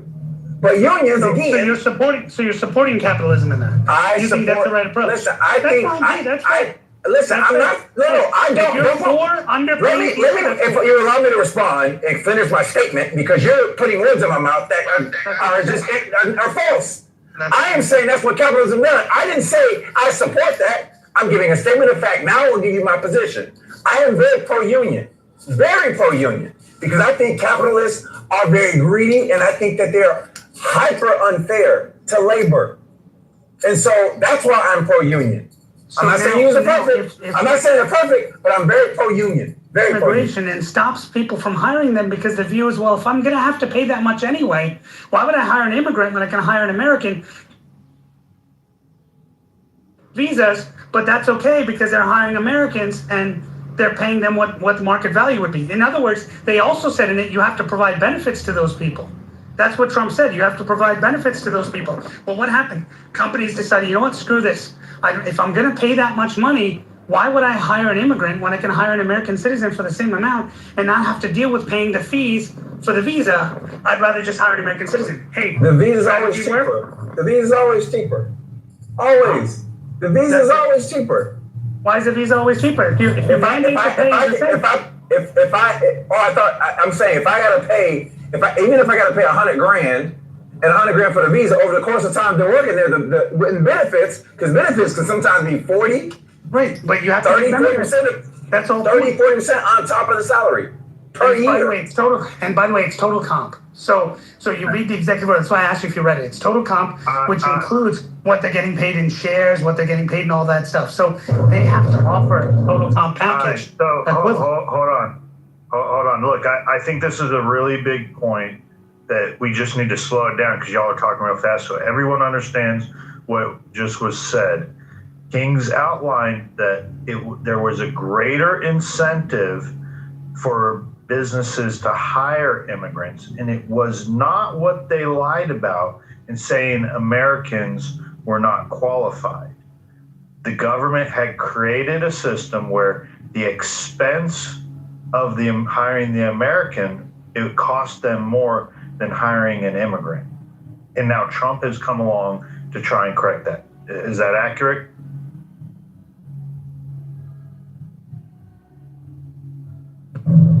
If we were in a unionized environment, he wouldn't have to correct it because we'd be pro-union. We'd have unionized shops, and the unions would collectively. The unions. It means that the unions would have collectively bargained, and then you couldn't undercut. You couldn't undercut them. No, listen. Wish in one hand and shit in the other. Which one do you think is going to fill up? I'm just telling you that as a pilot, they can't undercut my salary because I'm in the union. We all got to get paid. We all got to get paid. We're going to get paid. Wait, they do have immigrants in my field, Joe, and they have to pay them what I get paid. Right. They can't undercut us. So Finley, it's interesting. Finley said something here, Joe, that I think is very important. In his industry, they're forced to hire people based on qualifications. I have no. If you're hiring immigrants based on qualifications, it's a fair one-on-one look saying, hey, I compared these two, and based on skill set, I'm hiring this person, and if the salaries are equivalent or not, or whatever. But when you're making decisions solely based on, I can get this guy for cheap, or I can make this guy work 24/7, and I can pimp him out, and I can pay him a lot. No, King, that's not. But King, that's how most non-union companies work anyway, though, King. A corporate job like a finance tech, data analyst, and all, especially when you're competing or going for all the American companies, they actually treat you like an equal employee. What are you saying? No, we're talking about. We definitely cannot say they're less qualified because they're way more educated on average. Way more educated. So Finley, just to be clear, okay? Take the large companies, and I can prove it to you. I can name you the executives of the companies, and I can bring them on here to talk to you. Google, Amazon. Hold on, I'm not done. Wait. Are you on LinkedIn? Sorry. No, Workday. I can mention WeWork, and I can bring the executives on here. And what they've told me, their exact words. Back in India. I am not done. Okay, go to LinkedIn, search my name. My name is Yastika Sharma. Okay, and I just applied to a company, communication specialist wiring. It's in San Diego, California. It's an American company. Interviewed me, but they did not hire me Hey, because Joe. I don't have Joe, my can I EAD finish? card yet. Joe, can I finish or not? Am I going to become like it's ridiculous? Look, what two of you, just King and I mean, try so- to actually just have a conversation. If you take the Florida. Anyway, so the point here is I think people don't understand this whole issue, okay? Is again, if you put people on equal playing field, most of the time companies would choose to hire Americans. If you put them on, hey, you know what, this guy will work for $10,000 or $20,000 less, then obviously you get. And by the way, that's true with Americans too. If I'm hiring someone to work for me who's American, and I have two guys that are equal, I'm going to take the lower person. The issue is that Indians tend to be in that position initially. Now, when they grow up, they grow high. Like, look at Satya Nadella. Read his story. He put a whole YouTube video on it. He says, I started off as a consultant. I was way underpaid, but I moved up the ranks over the years. Well, the door was open for him because he had an opportunity to go in to consulting and do that. But Americans didn't get the door open. They have to show that they're highly qualified to get in, and the door is not open for them. And so because the door wasn't open for them, they don't have that chance to do it. So they still got to compete. They still got to get the second and third level degrees. They still got to do all that stuff. But they're not competing at the top level. Doesn't need to do anything. Okay, sorry, He's you an go on. electrical You go on. engineering. You go on. I'm sorry, my boyfriend is an electrical engineer. He's studying. He's working in like McDonald's. He's getting his serial license. It's just free to Notice how she's comparing McDonald's. Notice how she's comparing McDonald's to high-paying jobs. She's illustrating the fact that he's working his way up. If he has to wait. If he has to finish his electrical engineering, there's no way he can work 40 hours a week because he has to finish his studies. He has to focus on his studies. You know. So you do respect my mom. Like to what you have to say, but King was not finished, and I really wanted to hear the end of that, if you don't mind. Go ahead. So the point is that you take these large companies. If people want to get jobs in these big companies, Google, Microsoft, all this stuff, you got to know someone. If you're an American, you got to know. And for most people, even Indians too, you got to know someone. You got to do it. But I know these executives, and I've talked to them, and I could bring them on here, and I mingle with them. Right. In fact, I'm in San Diego right now, going to a conference where I'm going to meet some of these people. And and they tell me we hire these people. We look for people that are Indian. Okay, that's what they say. We look for people who are Indian because we know we can get them lower than what we'd have to pay in America. We also don't have to give them stock share and all that. Then I asked them questions. What about Satya Nadella or Sundar Pichai and stuff? They said, well, yeah, they worked themselves up. Then obviously they earned the right to be there. I said, well, why wouldn't you hire an American? Because they're going to demand that stuff right away. And so we hire them. It's capitalism. Is this for a STEM field job? Are these STEM field jobs? These are all IT related and STEM field jobs. Yes. But to be clear, the Indians are qualified. And if you're going to go qualification for qualification, you know that they're going to outperform us. So they are way more educated than we are. Hold on. This is Silicon Valley doing this. How can you make a blanket statement like that, Finley? Because I know many Indians that drive cabs. Are you saying they're more qualified to drive cabs? I'm speaking in generalities. So Finley believes. So Joe, Finley believes respectfully, that Indians are more qualified to drive cabs. You're not going to do that. I'm not going to allow you. No, what you're doing is you're taking a sentence out of my paragraph and you're creating a whole new paragraph. Don't do that. I don't like when people do that. So respectfully, don't do that. So are they Generally speaking, I didn't say all. Who says all? I speak in generalities. If I say Florida's hot, right, a hot state, right, you're gonna say no. In January they have 5 days of cold weather. Does that mean Florida's not a hot state? That's what you're doing. I'm speaking in generalities. Right? Don't do that. Don't do that to make a point. You're an intelligent guy. You don't have to misconstrue what I say. You don't have to mischaracterize or misconstrue what I say to make a point. You agree that there are Americans? Let me finish. You demand that he move her out of the way to make your point. I'm demanding that you move out of the way so I can finish my point.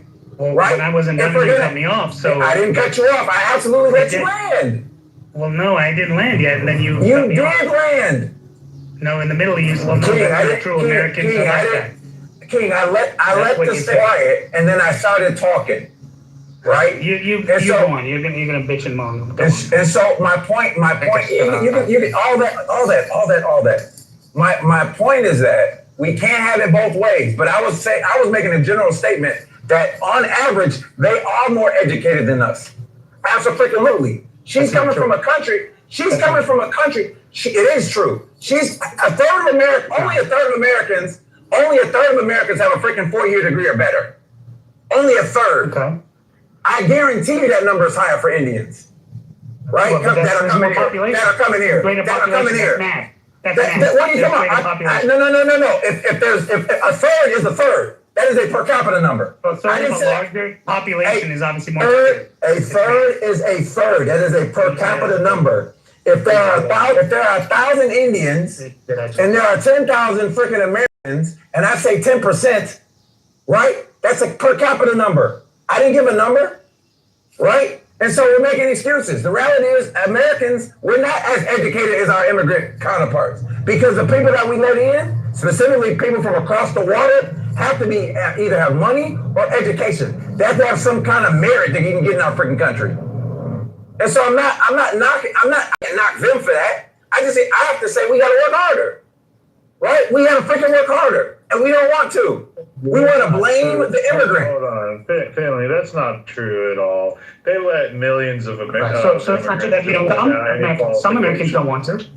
Joe, I'm speaking specifically across the water, Joe. I'm not talking about across the southern border. I'm talking about across the water. There you go. Look at that. Notice how he then goes into. I am very specific. I choose my words carefully. You just said generalities. Now you're saying you're specific. Okay. Anyway, so you're doing that. You're doing that dishonest thing. You're doing that dishonest thing. Don't do that. Don't do that dishonest thing. I speak in generalities. Wait, I'm actually specific. But you're being dishonest. You're being dishonest. But that's what you said. I'm quoting you. No, you're taking. Joe, am I saying anything wrong? I just said it earlier. I said what you're gonna do is you're gonna take a sentence out of my paragraph and then create a whole new paragraph. That's what you're doing. I didn't create one. Yes, you did. Your words were I. Give me the full context of my words, then, Joe. Then, King. Give me the full context of my words, then. You say I specific. You said I speak in generalities and I speak in specifics. Give me the full context of the statements, sir. You responded to Joe saying being very specific. Give me the full context. Give me the full context of the statement. You said you're speaking in generality. In what context did I say I'm speaking in generality? Go ahead. About whatever you were talking about. Exactly, because you're taking it out of context. Keep it in context. Okay. When you take it out of context, deliberately, you're being dishonest. Don't be dishonest. That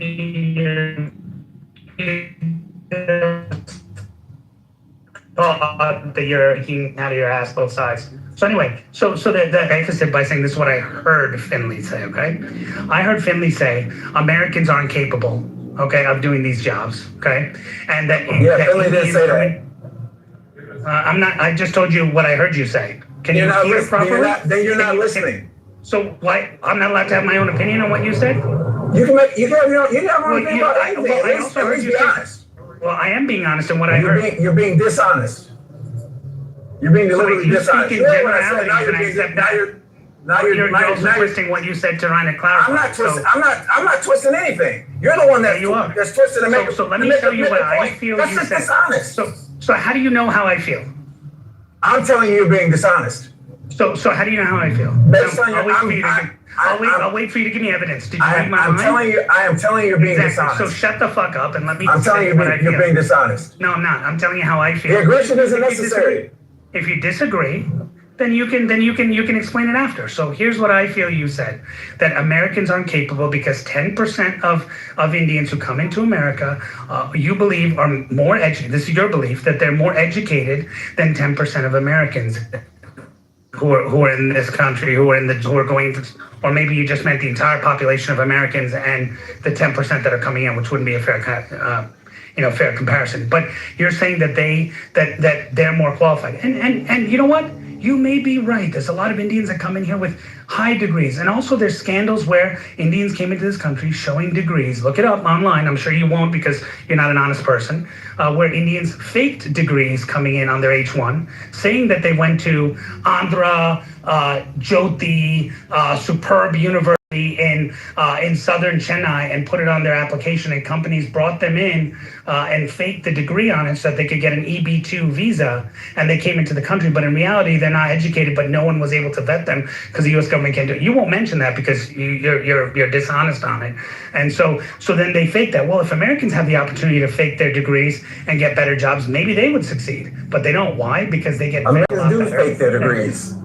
Really? Americans fake their degrees? And Yes, so we know. E-Verify, let's look at the E-Verify stats on that. Oh, now you want Americans absolutely fake their freaking degrees. What is this E-Verify you're talking about? Americans don't lie in their resumes? We don't lie to resumes. Not only Indians do it to get over here. Americans don't lie to resumes. Someone who doesn't know about even employment process. E-Verify is used to verify background checks. I am telling you. Employment process. I am telling you. And you cut me off again, which you said. I am telling you that Americans lie on their resume. You just cut me off again. No, I didn't say about lying on resume. Notice what he just did, guys. I'm very specific in what I say, guys. That Americans don't lie about their degrees. He switched it to resumes. Notice, don't do that, Finley. Don't do that. Now you're being dishonest. I never said they lie about having degrees. Same difference. So no, it's not, because when they can get caught easily that you don't have a degree because they didn't make. An American employer here is not going to call Andhra Jyoti University in the middle of, and I know because I worked for them, like Accenture and other companies, and they said, who the hell's going to call some village in India? First of all, I don't even know if they speak English to vet their university, to vet their credentials. I said, I can't bring the degree. And the fact is they don't realize that I'm one of them. And they'll be speaking in their language and they'll say, something. And I'm like, dude, I understand what you're saying. Oh shit, I thought your family's from South and you don't know Hindi. I was like, yeah, well, get the fuck out of here. And they're like, okay. And they do it. So the level for which they do it is a lot. Now, are there Americans that probably say, yeah, I have a degree and apply for the job? Sure. But will they get caught? Yes. Will Indians get caught? Mostly, I would say about 95% no, except for the ones that are applying for a visa, lying about their job, about their degree. Then they get caught because the U.S. government says, provide me a copy of your degree. And now it's like, oh shit. And they provide a copy of it. And then the Indian embassy says, hey, that place doesn't exist. You're out. And that's what happened with some universities. Look it up, okay? That were issuing fake degrees for F1 visas and for other people, allowing those people to get, and they all got jobs, H1s, and then the university turns out, F1 issuing fake F1 visa, issuing admissions, and then fake degrees to Indians so they can get good jobs. That's the scam. So they can get visas with fake degrees, is what you're saying. That's what you're saying? Because you also said that they would get vetted when they got the visas. So which is it? I'm asking you a clarifying question. Can I get a chance when there's a chance? Yeah, I'll just respond like this. This idea, he's creating this narrative that there's all this fraud going on with Indians. That's what the narrative that he's creating. That I didn't even talk about fraud. And then I basically responded that Americans lie on their resume because it's an equivalent fraud about lying about their credentials. That is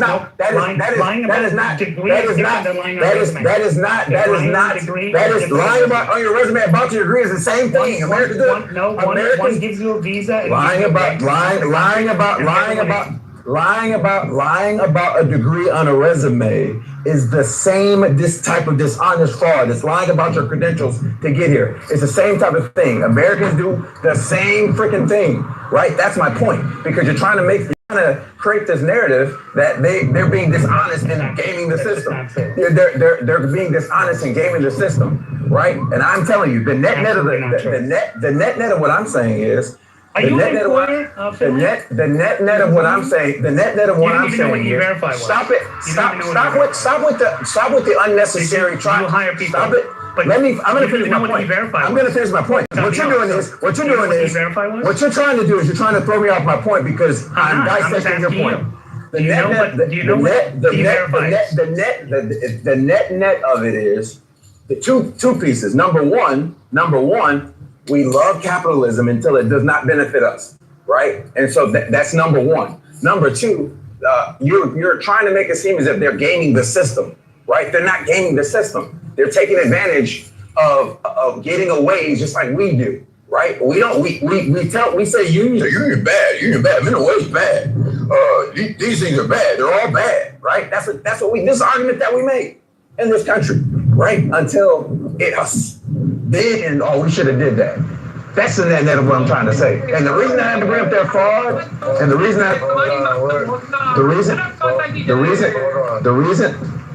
Hold on. We're going to bring in some new voices. Look, it's not really capitalism. Okay, who keeps bringing them up? Okay. Look, it's not really capitalism when you're dealing with employment laws. Employment laws are put on by the government. They have certain requirements to, if you have an employee, you got to match their taxes, you got to take care of their health care, so on and so forth, right? So what's being laid out here, though, with the H-1Bs and the immigrants, F1 immigrants, and things like that, is the dynamic is different because it's how the government has gamed the system, creating the incentive for businesses to hire immigrants over United States civilians. That is not capitalism. That's the furthest thing from capitalism. That's a regulatory system that has created this disparity. It's got to be clear on that. Joe, how did the government create that incentive? By not having the same requirements for the immigrant as they do the American civilian. How is wait.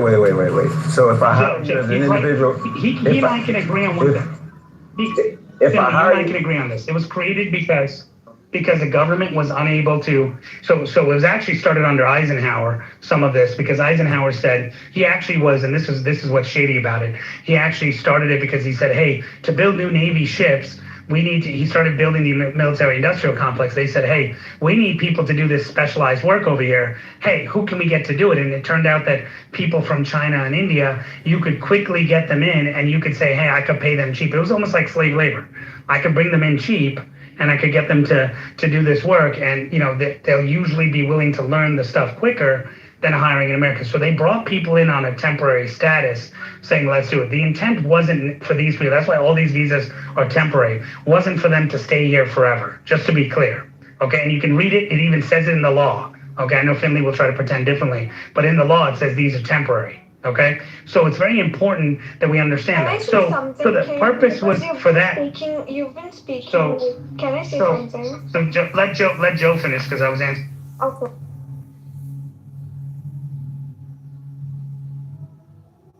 Yeah, Doc, I'm going to pass the mic. Let's get some new voices in here, though. Let's just mix it up a little bit. We've got a lot of people on stage that probably want to add in.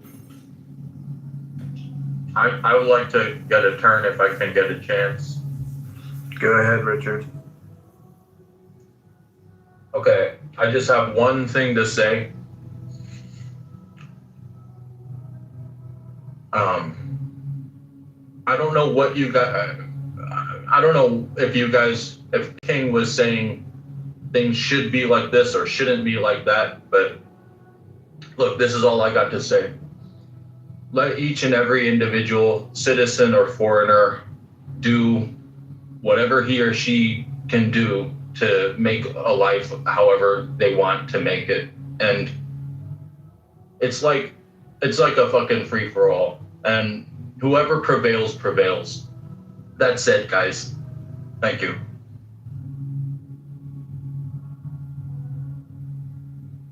Perfect. I've been trying to get back in. Do you want to speak? I just wanted to say something. Go ahead. So, I have noticed, I studied Central Michigan University in Michigan, and I have noticed that most of the American citizen students or children get like scholarships and all, right? And I'm just solely talking about the university and college, that's all. I'm not talking about corporate sector and everything. I feel if the international students stop coming from India, China, Japan, Arab, Mexico, wherever, the universities or college will not be able to sustain the scholarships for American citizens, children or students, right? So I understand. Why wouldn't they be? Because I have seen, like, it's so expensive.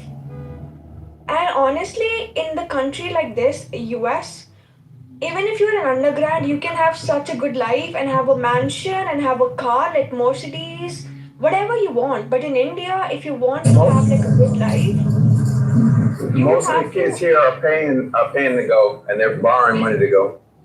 yeah, Scholarships but like only given to academic and athletes. She's saying that as a foreigner, she should have the same rights as an American. No, of course not. No, I think she's saying that they help support. King, who told you I said that? No, he's gonna make up what you're saying anyway. You just gotta learn how to do it. Can we shut the fuck up? Yeah, he's gonna make up stuff that you said that you didn't say. Yeah, you said you verified. You couldn't understand the difference between specific and general. She's saying Because I've never. You didn't know that in difference. foreign students Yeah, bring you money never- you into our never hired university. anyone. It's an income Right. stream Okay. for our university. Never I hired. understood that. Accurately. Accurately, she's saying. Shut up, a lady's talking. Next caller. Oh God, he's so. right. King, you're so disrespectful. I swear. Okay, one second, hold on. So this is what I like. King, 1 second. Sorry. One of the things, we can't hear everybody speaking at the same time, and we do want to have good discourse, right? So one thing I will share really quick. Emma, you got your mic. I'm trying to get it. My screen went black. I'm sorry. No problem. So one of the things I've learned is when people go to college, they're choosing to do that either on their own dime. That means they're paying to go, or their parents are paying them to go. But college is a business. I consider it the biggest scam in the world, but it's still business. I don't know why we all believe that higher education is something, and I would say, especially here in the US, higher education has taught most Americans who have a degree of any kind to hate their country, okay? It's sad, but that's what we have. So I just want you guys to know, let's make sure we don't put all of our eggs in one basket, because at the end of the day, degrees only does one thing. It lets us know you know how to finish something. But in reality, degrees mean you should still have the right temperature, because you still have to navigate life. You still got to interview. You still got to hold your own when you go to a corporation or a company, or you go out on your own. At the end of the day, what makes America unique to any other country is we, the people. That means each individual American has a right to choose what they choose, but they should never want a bailout from the central government. And all bailouts that's happened with corporations, they were all wrong. I don't care what side of the aisle they were on. So I land there. I was just pointing out that most people that go to our colleges that get scholarships, they're getting it either because of academics, or they're getting it because of athletics. Most students are borrowing money to go to school, which is a whole nother conversation. And they get into debt for like $50,000, $60,000, and I don't wholeheartedly disagree with what Edward was saying. And I also want to point out that King said the reason I didn't understand what we were talking about E-Verify was because we were talking about in reference to freaking their academic, their freaking transcripts of their academics and their degrees. Didn't know E-Verify checked that. My fault. Honestly, actually, E-Verify does verify people's background. It does a background check, which includes, did you actually graduate from background check?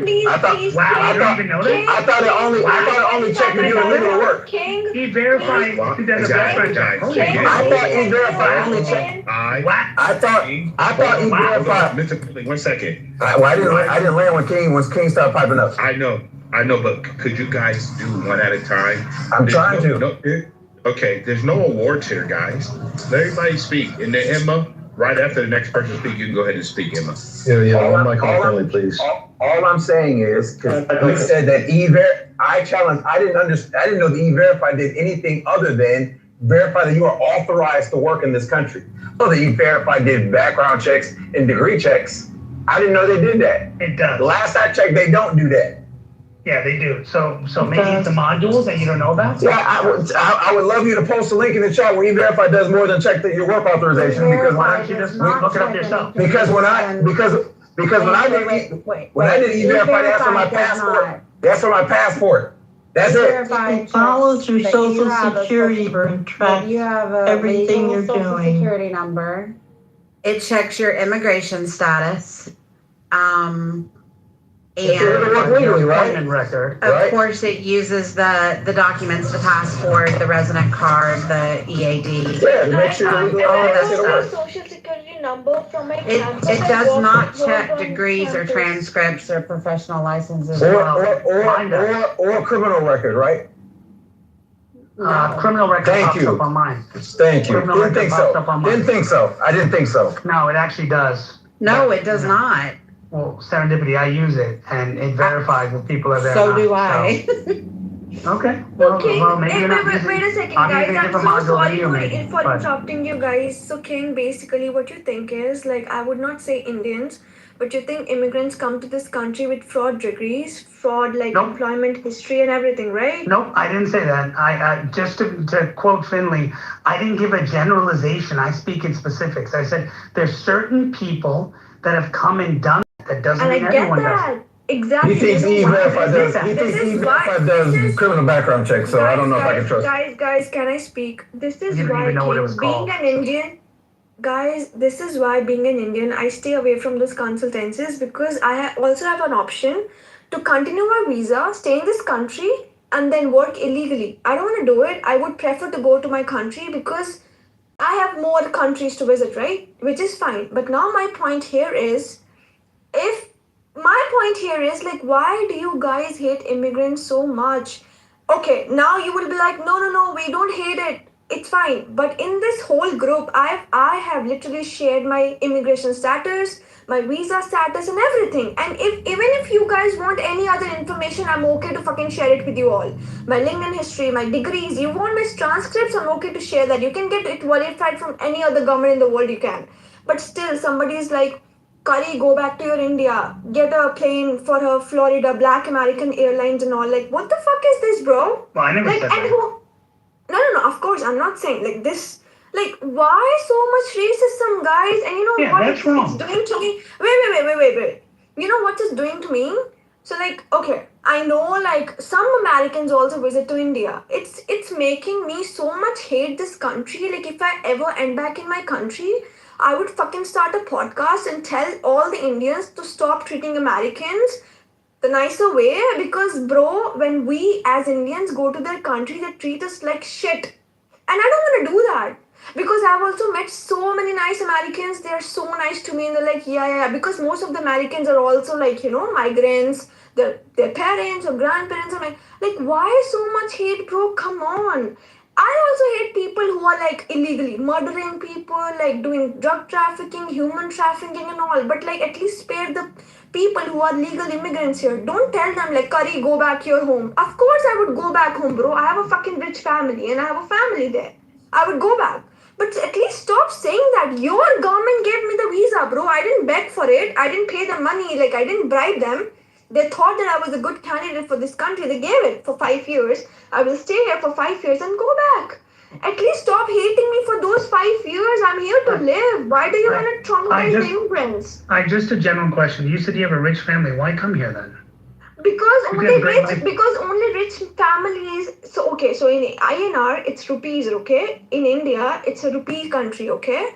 And in US it's dollars, right? You can convert like in dollars. There It's you go. expensive in INR. Yeah, okay. So I belong to a good family, and they were able to afford my US education system, right? So most of the US citizens cannot even afford education. I know I'm gonna get a lot of backlash because you guys are like on There you loan go, and stuff, Stanley. That's what right? I've been saying. My parents paid for everything in cash, and I'm not working, and they're paying $1,300 every month for my apartment and then my food and everything, right? I'm just here to like get a degree and like see if it works, it works. It doesn't. Like, I have a family back home, but that doesn't mean I'm open to race, like, you know. Yeah, no one like should treat you that. discrimination. I'm with you. Yeah, I'm a human, bro. I fucking love America. So You know, I- if I so if I I- get up in India, even if I end up in India, I will be like, bro, America was so fucking great. Americans are so lucky and all, but I'm sad I couldn't make it there. Like, bro, you guys are so lucky to be in America. And I get it. Like, you don't want immigrants. I get it. Just tell the Trump to fucking stop. Give the visas, bro. Get it done with. But no visas, no fucking immigrants. End of the story. Get it done with. But you started this conversation saying it's difficult for you to get a position in India and doing all this stuff, but now you're saying yes, you come from a rich family, so you're taking care of. Okay, wait. See, I come from a rich family because my father was a retired person and my grandfather left a lot of land for my dad and he has 3 pharmacies and all. You won't get it what it is because you are an American and you guys are, used to live like a rich life and all, but in India we are rich. Anyway, it's still a third world country, which I would agree to that. But now, since I belong to a well-to-do family, I can literally go to any other country, right? Now, the thing is, only US is the only country who literally has an interview for all the visa applicants. Again, I would quote it, legal immigrants, to fucking pass an interview. And in India and all the other countries, it's like a big thing. Oh my God, you cleared a USA visa interview because it's like a fucking hard. The American citizen takes our interview. They check our family history, our employment history. It's like a big thing, okay? So we cleared it, right? I fucking got a visa on my passport and I came here, right? My father was like, Yastika, don't go there. It's gonna be a race. I was like, Dad, it's just an experience, okay? Now my point is, if we knew that US doesn't want immigrants, they don't want this and that, I would have never even applied for a visa. You get my point? No hate to America or anything. If I didn't want to stay in America, in India, I would have applied for any other country like Australia, UK, New Zealand, right? I just want to say that stop hating immigrants. That's all. We are also humans. I don't have kids. Imagine if I had kids, bro. Imagine. Most of us don't hate immigrants, right? Most of us don't. Doctor is like, I don't know if he's even a doctor or whatever. He says you should have listened to your father. Yes, I should have listened to my father. And guess what? When I'm gonna go to back my country, I'm like, Dad, you were right. Stop hating immigrants, bro. Most of us don't hate immigrants. Hold on. Look, it's not good. Look, let me offer a pushback to what she's saying, because you're just gonna come in and coddle her, right? I'm not coddling. I'm telling the truth. I'm not coddling her. I'm telling the truth. Yes, doctor, you're so right. I'll go after you, Joe. You're mad. I'll go after you. Go ahead. I'll go. Yeah, no, let me just offer some pushback. So, look, I don't know. It's not personal. You shouldn't take it personal. You shouldn't take the internet personal. And do not give your personal information out to the internet or anybody here on this stage. Don't do that. That's a bad idea. I know, but then imagine, Joe, if I wouldn't have said that, then you would have think like I would be an immigrant, right? Yeah, no, listen, we'll take you for your word. But none of what we're saying is, you seem like a genuine person. I wish more Americans were as genuine as you. I hope you take that as a compliment. We don't, it's a breath of fresh air of how genuine you appear to be offering your story to us. And thank you for coming in here. However, the greater issue is that Americans have been inundated with immigration for quite a while. And how we kind of encourage change in our government is through these type of conversations, through this type of debate.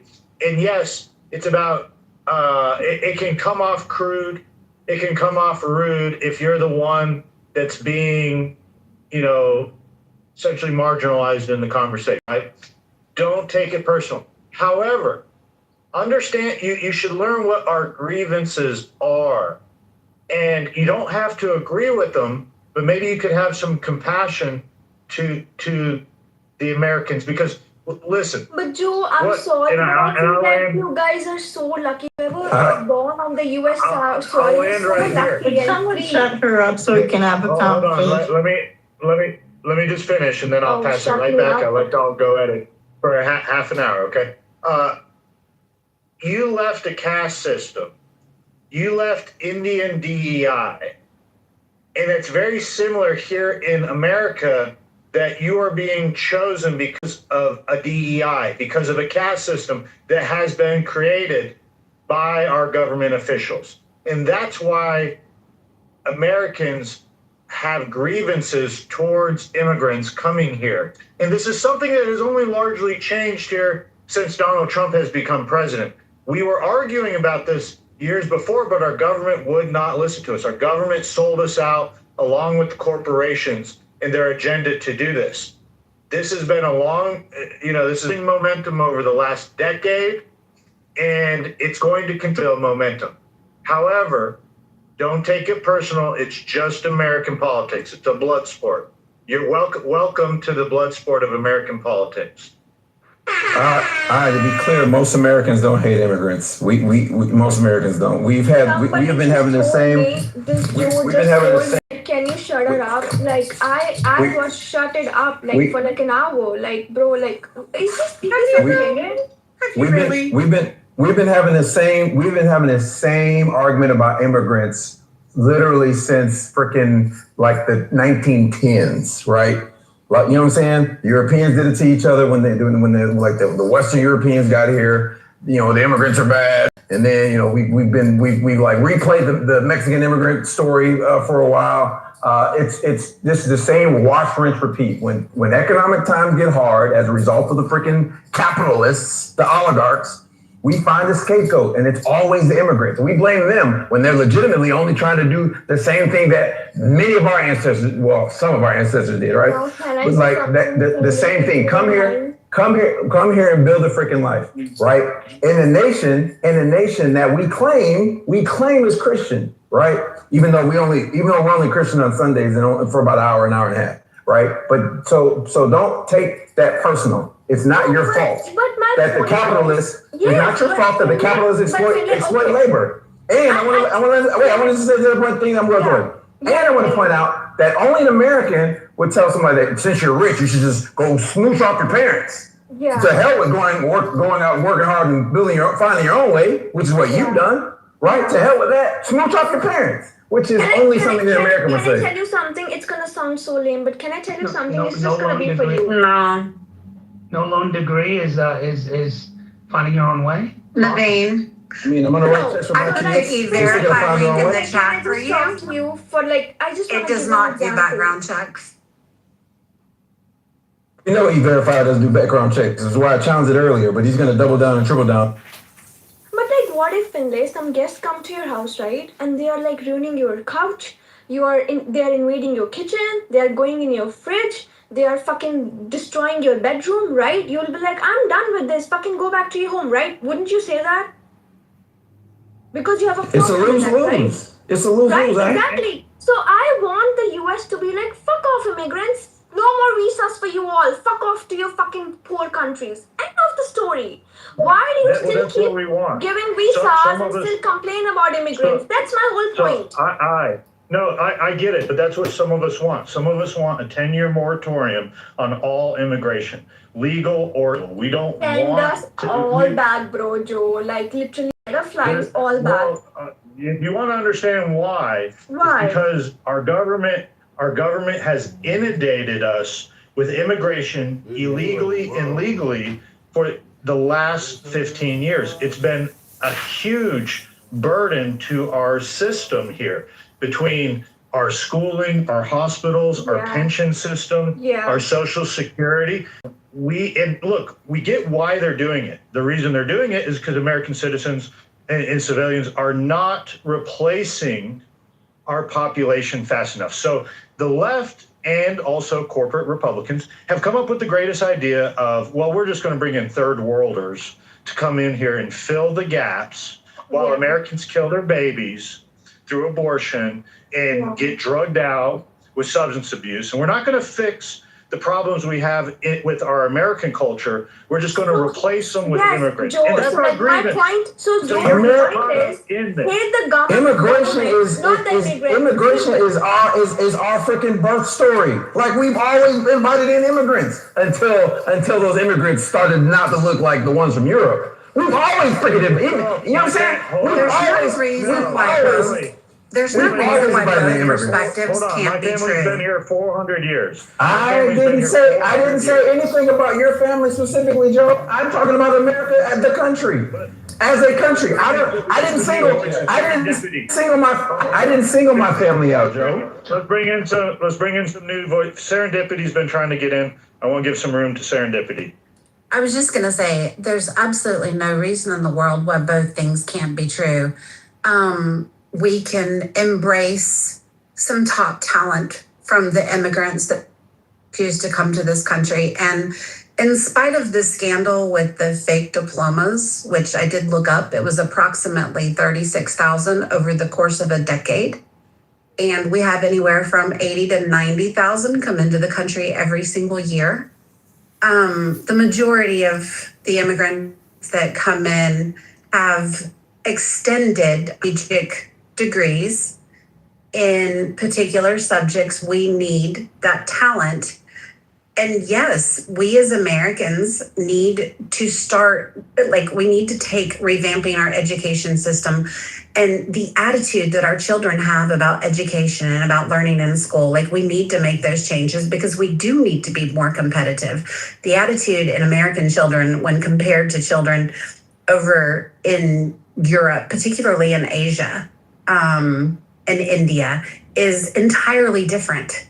Our children think that they work on this capacity of, well, I'm either going to be good at that or I'm not. And if I'm just not. And Eastern cultures don't have that mentality. Eastern cultures very much live with the mentality of, if I put in the effort, I can solve the problem. And that's a problem with our kids' attitudes. Those are changes that we need to make over here. So I feel like both of these perspectives can be true. You see this Indian, I'm sorry, I'm an Indian. You see this Indian, this is how Indian men are. And we come to the US so that we can have Wait. men over here. Didn't you make this complaint about racism and now you are going to be racist about Indian men? This is how men treat us.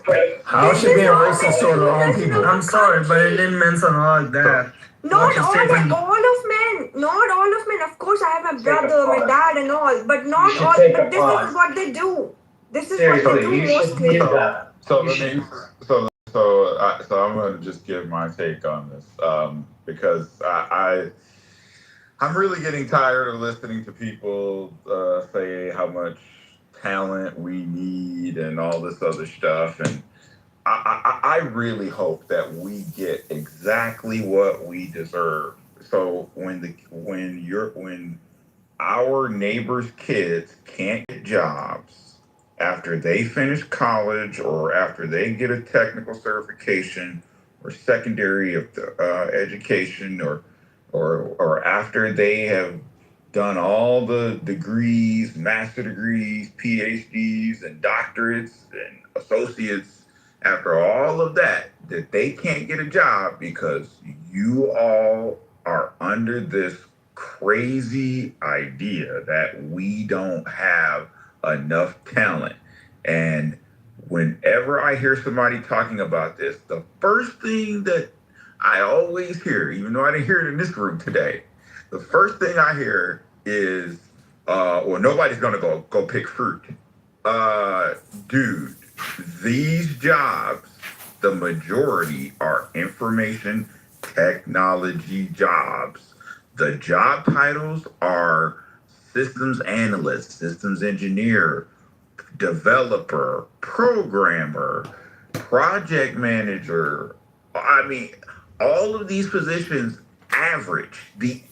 Matter of fact, I looked this up. The average salary on all H-1B job titles was $100,000 a year. That was average. So, I mean, I just hope that we get exactly what we deserve by continuing on with this, because the Republicans aren't going to stop it, and the Democrats aren't going to stop it, and all these folks who keep voting these people in office, letting them sign off on the next renewal set of visas or work visas and the next set of work visa applications.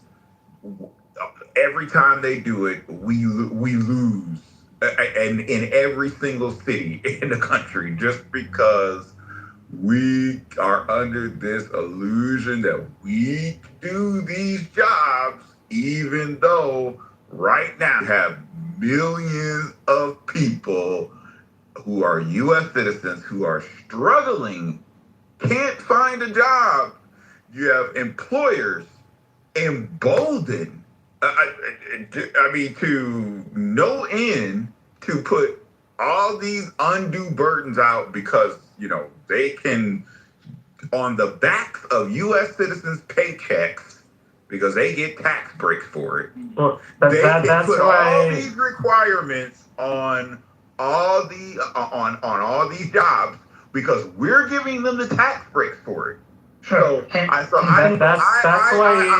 I will land here by saying I'm gonna get, just like I'm getting on my knees and praying to God that Kamala Harris is the DNC. No, it's going to be AOC. It's going to be President AOC. And that AOC is the nominee or some other female candidate. I'm gonna get on my knees and pray to God that we get exactly what we deserve, because I don't understand. There is no way that as many citizens as most people know of and are familiar with, that we would honestly believe what we're being told about us not having talent.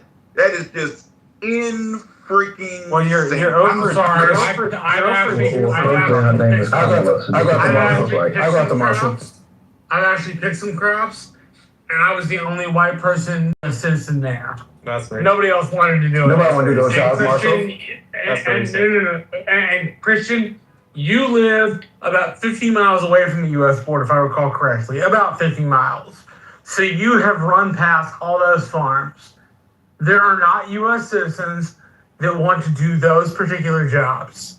There just aren't. Did you ask? They hired in a cucumber field in 2023, $35 an hour, and they couldn't get anybody else aside from the standard people that did the work, which are either people who are here on asylum stuff or people who are not here legally. One of the two. Or the H-1B visas. No, that's not an H-1B. And that's not the point. The point is, U.S. citizens don't want to do the job. They're not interested. Marshall, it's a lose-lose. On one hand, we know that American citizens don't want to do those jobs. I grew up on a farm, and the last thing I wanted to do when I became an adult was freaking work on a freaking farm. It's freaking, it's hot. It's a lose-lose. It's lose-lose, right? But then on the other hand, then on the other hand, I get a better check sitting at air flight day. But on the other hand, Marshall, right? We say how great America is, how we're the greatest country in the world. But then when immigrants are competing and they're sending the best and brightest to go to our good universities, then we're saying, well, no, you can't do that either, right? Which is it, right? Either we have this great work ethic and we'll take a paycheck, or we have the best and the brightest and we can outcompete them. Because the reality is, medical schools, they can apply for student medical schools, either we're full of shit and we can't actually compete, or we have the best workers on the planet, and no matter what you put in front of us, we will overcome. Exactly. I want to take the subject off of the freaking IT, because medical schools, the hospitals ain't. I would argue that they're still underpaying doctors, but still, they pay a good wage. They're paying benefits. They're not undercutting and making them independent contractors. And you still see the majority of our medical schools are foreign students. Why? Because our K through 12 is trash. We can't compete in STEM. That is a fact. A majority of work visas are in information technology. It is not medical doctors or. I didn't say the majority of our work visas. I didn't argue that point. I said the majority of our medical schools. The majority is information. Because there's way more information tech jobs. There's just not a lot of doctors, like, you know what I'm saying? My point is that the majority of our medical schools, I'm taking it off of IT. I'm putting it in a field in which it's truly competitive, right? And you can't undercut them with no benefits, right? And the majority of them are foreign students. The majority. and nursing is getting awfully close to being the same. In which they're not undercutting them. You're talking about a drop in the bucket. The lion's share is jobs. Christian, it doesn't matter. The point is that they're outcompeting us, is my point. It's jobs that people who are U.S. citizens that were born here, that have generation after generation who've lived in the United States. The majority are citizens that could do these jobs. And but Christian, they're right. But they're not. Right. Because of the decisions that we make. No, Christian, I got paid almost an hour to do that shit for 6 hours a day, and nobody else that was white or pale or black showed up. As I said, we will get exactly what we deserve. And this is also not a Democrat problem either. It will be sad, but we will get what we deserve. Yeah, so Finley is right. Christian, it's also not a Democrat problem either. Well, this was not created by Democrats. Yeah, it's actually created by Eisenhower, just to be clear. Because Republicans won't stop it. Well, hold on. Even though Democrats wrote every Christian, it doesn't have anything to do with that. It has to do with the people that are actually picking your food and put it in your grocery store. Why would they stop it? Those people aren't you, and they don't look like you, and they don't look like me. Marshall, just wait 1 second. I just want to say one thing, right? So where Finley and Christian, we have to agree. Finley is right on this, is that, yes, well, you're right as well to say that a lot of the majority of it, at one point at least, was heavily IT. Okay, and my contention in that was when look, this may have changed in the last 5 years or so, but for a long time I was hiring IT people and I was staffing IT people, and one of the biggest things I would compete with these companies, Quality Matrix, other companies like this, that would pride themselves on training people who were on F1 visa, but were in STEM. They were maybe a computer science major, but they weren't going to get hired by Google and all this because they weren't the top tier of those graduates, and they weren't coming from an MIT and all that. They were coming from a local university like a Stony Brook University, which is also a very good school, but other schools like that they were coming from. And so the view is, okay, well, they're not going to get one of those things, so they need an H1, but they're capable, so let me train them in QA testing, right? Well, okay, but they don't actually need a degree in QA testing. They don't actually even need a degree to learn QA testing, and some of the people who didn't have the qualification for doing it, so they were doing it. But where Finley is right is that a lot of people are coming here with a medical background and other things and are getting those opportunities because for a long time, Americans felt like, well, what's the point of me doing this when, I'm not going to get that. Let me find an area where I can succeed, whether it's business or what. And there's actually more Americans that are saying, you know what, screw degrees because I'm not going to be able to compete with these people, not because they can't, but because they feel the system has been rigged against them, and which has been both Republicans and Democrats who've written it. And the final thing I want to mention, to kind of support what Christian is saying, is that there are Americans who can do this. I do contracting work for the Navy. I have a billet right now where they're looking for somebody at the top level of cybersecurity. I'm not allowed to hire an H1. I have thousands of applicants that have come in that are U.S. citizens that have this background. So what that tells you is that companies, and this is where Finley is right, is the effects of capitalism, is that companies are basically saying, hey, you know what? This talent may be there, but holy shit, I'd rather hire this guy because he's going to work round the clock, whereas an American will leave at 5, most likely. That's the belief, at least. Will leave at 5. This person will work around the clock. They'll do whatever. They'll say, yes, sir, yes, ma'am. They'll do whatever needed to be done. And our people will be lazy and do this. That's a discrimination from the company perspective, but you even have the freaking Navy looking for top-level people that are U.S. citizens, and I'm getting them. Now, I will be honest, some of the requirements, I sent an email to the guy saying, look, I'm not going to find degree people with these certs, but there's a lot of Americans who are getting the certs that don't have degrees that are really qualified to get those jobs, and they're able to get them. But I'm just saying, like, there are a lot of these opportunities that are there, and Americans can do them, but I think a lot of companies choose to say, hey, can I get the cheapest bang for the buck? So, Finley, you're right on that piece, and I think it's fair to criticize these companies for doing that, but we enable them, which is what Joe was trying to say earlier. And real quick, so that basically it's 8-to-1. For every one medical work visa, it's 8 IT work visas. Christian, I think you missed my point. And also, hold on. And then also when you look at at what the lion's share or what the numbers actually are, when you tally up the approvals and renewals, information technology is at 600,000, and medicine and healthcare is only at 90,000, and then all the others are well below that. So you're missing my point.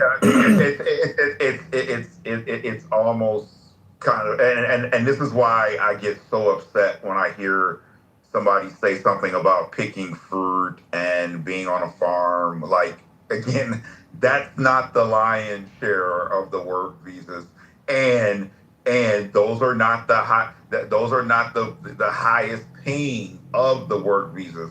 The lion's share and the highest income salary of the work visas are in the information technology area. So my point was, you missed my point. Of course, doctors are not the lion's share. They're a small percentage of the workforce, very small percentage of the workforce. I think it's like one doctor in America for like every, 200,000 people. So clearly that's not the lion's share. The point was that I was using doctors as the example, right? The example of how immigrants are outperforming us because the majority of medical schools are freaking immigrants. That is what I'm saying. Because we argue that we argue on both ends of the spectrum. On one end of the spectrum, we say that these migrants are taking the jobs that Americans can do. Knowing Americans ain't gonna pick no freaking fruit. They're not gonna freaking do it. They ain't gonna do it. Marshall brought the $35 an hour. There's a guy here in Florida that owns a strawberry farm, very large strawberry farm in here, and he's paying in freaking Central Florida for a service job, $25 an hour is a lot of freaking money.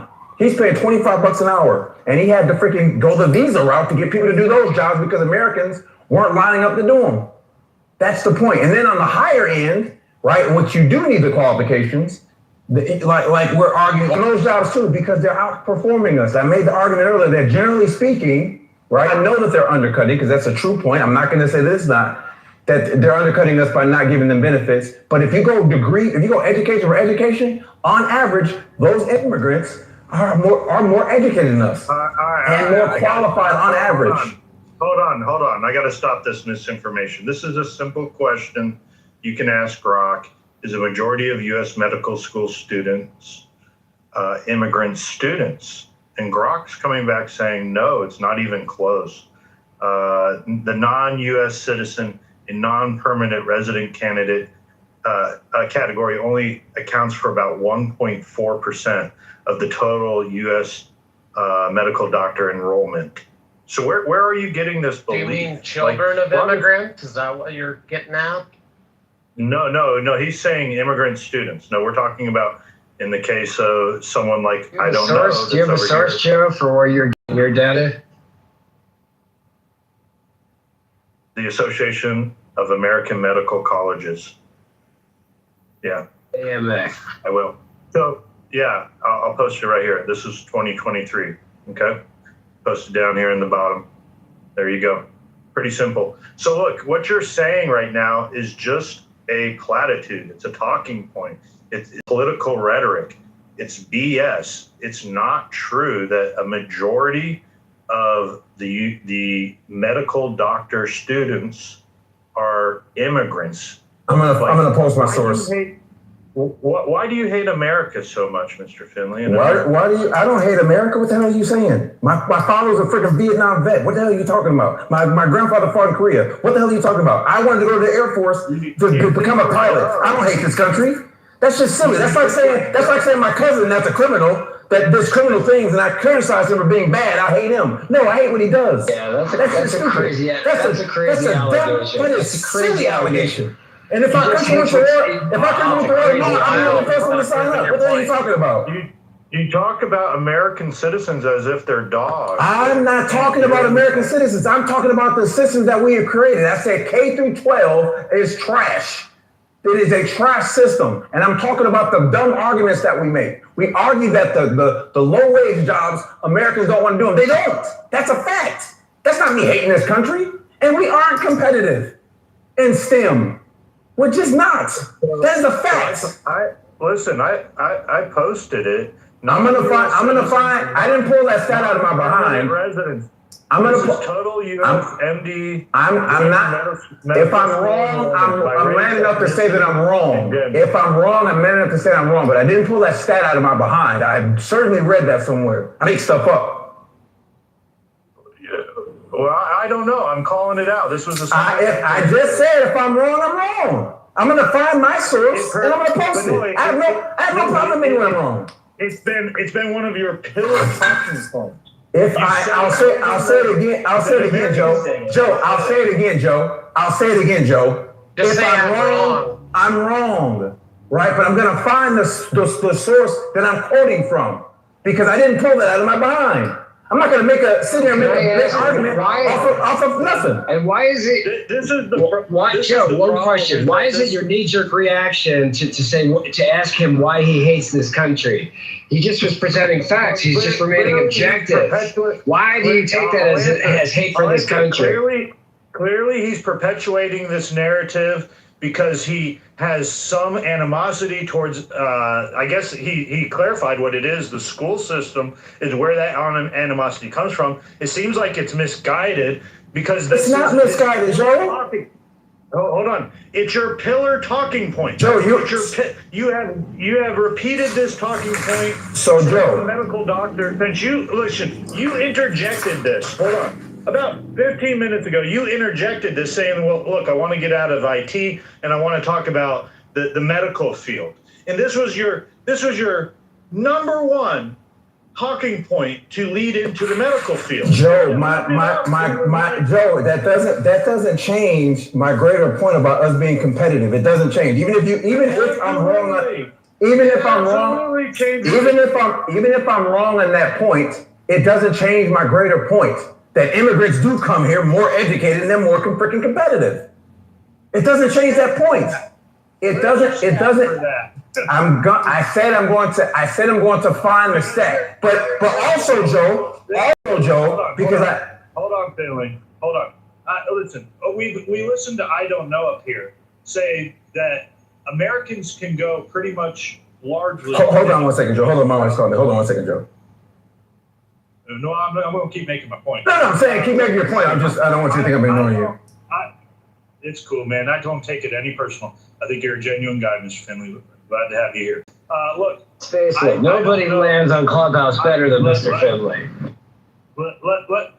Well, he uses talking points that are the joke. He's a pilot.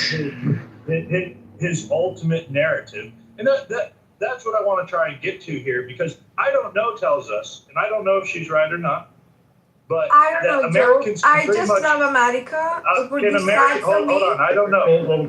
Yeah, I'm talking to you. I don't know. You made it clear about an hour ago. Look, if you're going to interrupt, Moose, I'm just going to move you down. Okay.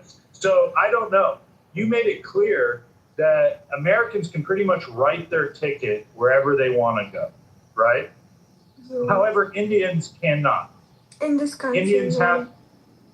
Okay, so we can't have it both ways with this narrative. This is a hypocrisy in the narrative. How can Americans be the dumbest people on earth that we can't get into college and we can't work in STEM fields? So we have to bring in all these immigrants, and at the same time, also be able to write our ticket anywhere in the world. Well, we have the best colleges in the world. They come to us to go to our Harvards and Penns and Yales and Columbias, you know?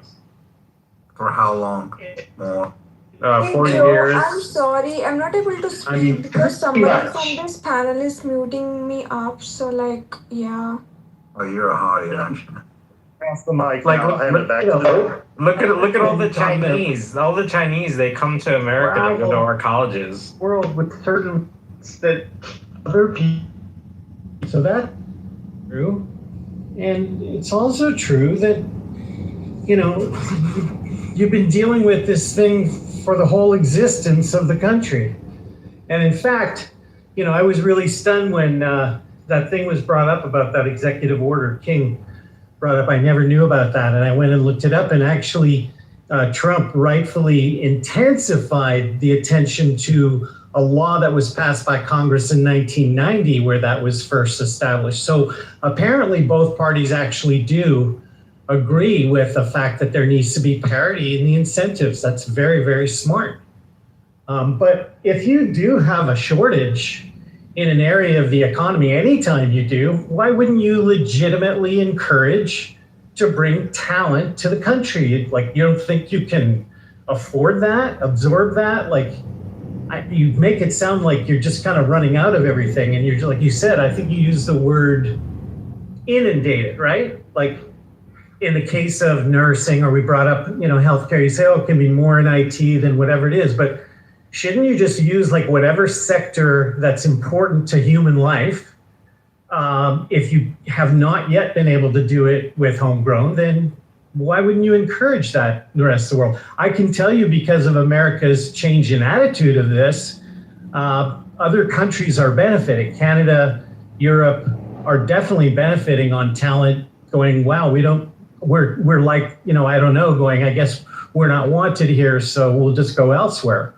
I think that talent is an economic asset to those countries that America's losing out on. Yeah, but what if their cultures don't assimilate with Western American values? I can see. Hey, I do. I love Christmas. I love Thanksgiving. I love the turkey stuff and all. I love American culture.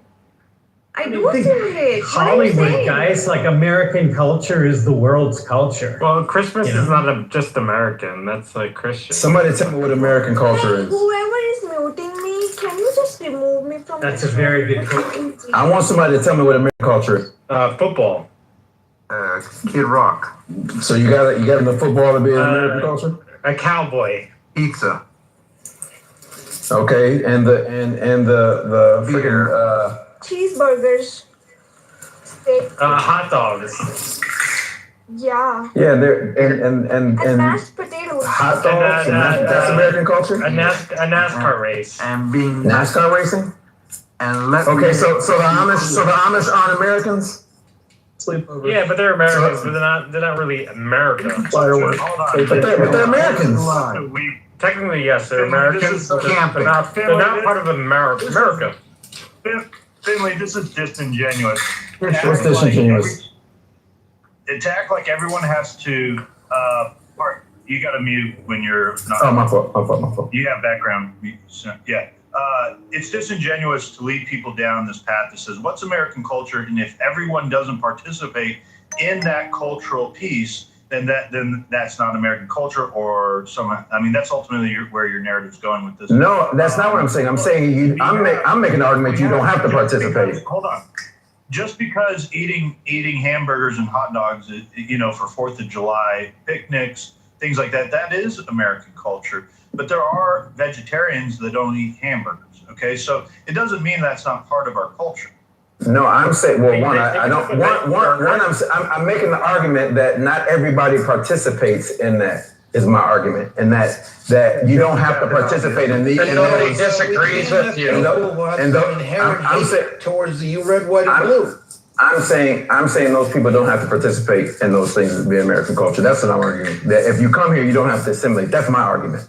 What? You just have to come here, obey the laws of the Constitution. That's it. That's my argument. No, that's not. That's assimilating. Go to Canada for that. Obeying the laws of the Constitution. Go to Canada. Yeah, you're assimilating to the American laws and regulations. Right. I am saying you don't have to assimilate to the culture so long as you adhere to the laws of the Constitution. Go hang out with Ilhan Omar.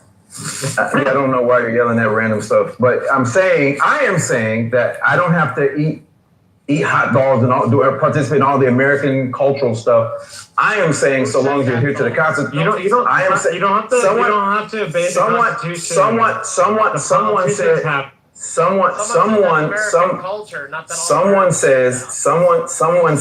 Someone said that in order to become an American, you have to assimilate into our culture. And I am saying that's not my requirement. My requirement is, and I should say allegiance to the Constitution and obey our laws. That's what I'm saying. Yeah, okay, that's your view. Do you obey all of our laws? No, I don't. I'm a criminal. Clearly, I'm a criminal. Clearly, I'm a criminal. To have free speech and have your view. Why would somebody ask me about why would somebody ask me about obey our laws? Yes, they have to pay taxes. Okay, so you're giving That's the American way. We gotta pay for these nice roads. This is the Constitution or our laws. We gotta pay our taxes because we enjoy clean drinking water and paved streets and police and fire. How do you think we got 100 different types of groups of identities in this country, but yet we assimilated American culture? We haven't really assimilated American culture. There's a greater culture that wants civil war with 100 different groups of people. Because people have decided that we can live together under one constitution, under one set of laws. Mr. Finley, let me ask you a question in regards to non-assimilation. Would you be willing to assimilate to a city that has changed their ordinances, their sound ordinances, to allow for the 5 prayers for the Muslims, that when they sound off their horns, when they ring the bells? When they ring the bells, are you willing to? I don't know that would bother me 5 times a day. Ringing the bell for how long? Right now. How long do they ring the bells? The city of. I'm asking a question. How long do they ring the bells? They don't ring a bell. They sound a horn. How long do they sound the horn? Sound music. I don't know why you're being uppity right now. But that's what we're talking about. Yeah. So would you assimilate? Because right now the city of Minneapolis has already ushered that in. Minneapolis doesn't sound the horns 5 times a day. I was literally just in Minneapolis 2 days ago. Yeah, how do we figure that out? Yeah, no, Minneapolis is doing that. They don't sound horns 5 times a day. I literally was just there. Okay, I'll cite my source. I'll bring it up. You might not have been in the region where they're doing it. Maybe you could, but you don't know anything about this, that Minneapolis has brought the. Even if they did, if that's what the locals voted in, why should I object? Isn't that local control? I didn't like the fact that frickin' the city of Milwaukee, where I used to live, had frickin' one-sided parking. You had to switch to frickin' parking. I hated that, so I moved. Just Google Patterson, New Jersey. Michigan. He said Minneapolis. Michigan. Yeah, but I'm giving you another example. Okay, if the locals voted for it, why should I object? They don't have liquor in my small hometown. The police, in my small in that hometown, city wear a flag of another country. That's what I'm wondering. Should they wear an American flag on their police? In my small hometown, you couldn't buy liquor on Sundays. Should the American police department in an American city wear another country's flag on their police uniform, or should they wear the United States of America flag? They do wear a United States of America flag on their uniform. No, they don't. Yes, they do. All right, you want me to show you pictures? Show me a department in which the American flag. Plenty of evidence. What department in which is the United States flag not? New Jersey. I'm gonna look it up. Okay, I have a PBS article right here. PBS article was written April 14th, and Minneapolis becomes first major U.S. city to broadcast Islamic call to prayer 5 times per day. This is the difficulty when you're trying to have these conversations with people on the left, is that I'm not on the left. Why do you do that? Let him. Why y'all do that label thing? What, you want to not give him his free? Oh, look, if I misidentified you or I dead named I don't identify as a political ideology or a political party. Okay. Well, you perpetuate left. You're because I'm in a room that leans right. When I'm in the lefty rooms, they call me a MAGA. This is what. Okay, that's cool, but this is what we call you as a water carrier, because you perpetuate the leftist narrative. No, I don't. So that's why I'm in a right room and I push back against some of the ideas. And when I'm in a left room, I push back against, they call me a righty.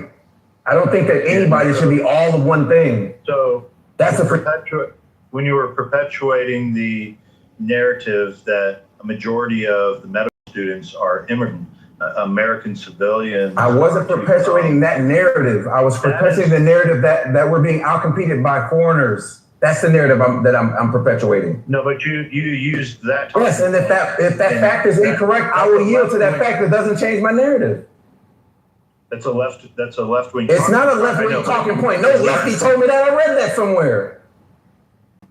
It weakens your position. Go ahead, Matt.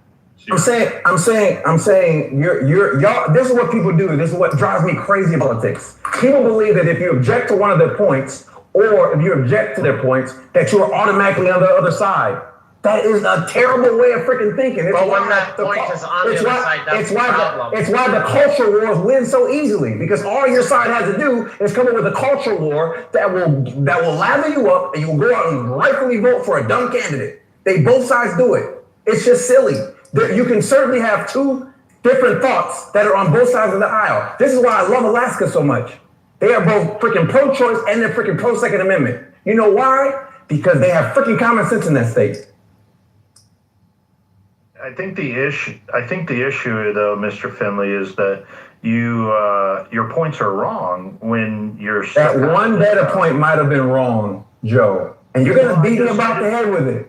No, I just listed another one. I wanted to go into. I said I was just in Minneapolis and I didn't observe that. Okay, I'm really annoyed, Mr. Finley. You keep interrupting Joe. You don't even let him finish a sentence. I think it's because you're like. If Joe objects to my interruptions, then he will tell me. Okay, so shut I've been.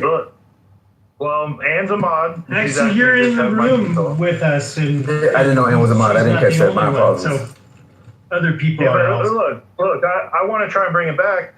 The reason I brought up Minneapolis was about cultural assimilation, and that here we have immigrants that have come in, and now they're not assimilating to hot dogs and cheeseburgers on 4th of July picnics, or even Christmas, like I don't know is doing. How much she loves our Christmas season here in America. But I used to celebrate Christmas back in India as well. I used to go to churches and light candles. So yeah.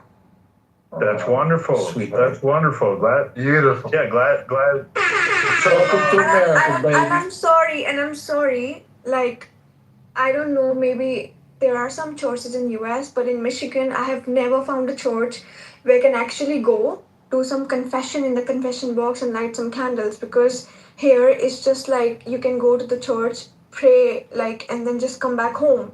I want to actually feel the Jesus, you know.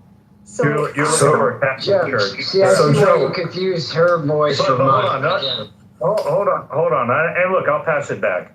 But look, I'll just be honest. I would be uncomfortable assimilating to Islam, having the broadcasting the Islamic call 5 times a day where I live. I'd be uncomfortable with that when we could prevent that as Americans. I don't know, but like I've had Christian friends all my life and used to go to churches, so it's like so common to me, like, you know, Thanksgiving, Christmas, 4th of July. So like it's just, I don't know, it's just not foreign to me, you know. I missed the 4th of July church service. Also, I just looked it up. So they allow mosques to do a call to prayer. Where? Audibly in Minneapolis. I don't know why that's. I don't know why that's such a big deal. It's not like it's sponsored by the government. They're just saying mosques. You can ring the bell or sound a horn for a call to prayer. I'll respond. It was co-signed by the government because they had sound ordinances that were in place that they would not be able to blare it at that level. That they had to actually go in and change the sound ordinances laws to be able to do this. So this is being co-signed, and this is sound pollution that American citizens are going to have to deal with. Just like it's easy to prevent Christian churches, dude. It's the same. Okay. What? Okay. So yeah, that's what they try to do. They equate the church ringing bells as a justification for some guy to go and speech blah blah blah. It's the time of day. It's the time of 5 day. times at 3 a.m. in the morning. Please, for the love of God, give us some reason to win this country. Do not abuse freedom of religion. Do not abuse freedom of religion as a constitutional right. I don't know about you, but I don't want to hear some guy screaming into a microphone at 5 o'clock in the morning. I want to sleep at 5 o'clock in the morning. I don't want to hear people blasting music at 5 o'clock in the morning. I don't want to hear freaking freeway sounds at 5 o'clock in the morning, or high traffic on the road at 5 o'clock in the morning, or sirens at freaking 5 o'clock in the morning. I don't want to hear lawnmowers blast at 5 o'clock in the morning. None of that stuff. Okay, right? Then why can't they just do the call to prayer to their cell phones? Or Because that's what they choose to do. That's what, just like no different than my Baptist church ringing the bell. There we go, the bells again. Ringing the bell when it was time for freaking church. What's the difference? Did they ring the bell at 5 a.m.? That's the difference. It doesn't make a difference. If it's, you know what I'm saying? Yes, We're just listen. If we don't, you gotta be quiet before 7 o'clock. It's not that. It's if they're limited. They're limited to a number of times, and they're limited. They're freaking limited to it. I don't think it's that big of a deal, and I don't know if that's American culture. It is a big deal. I'm moving out of that town. I'm moving out of that town. Then you're free to do that. No.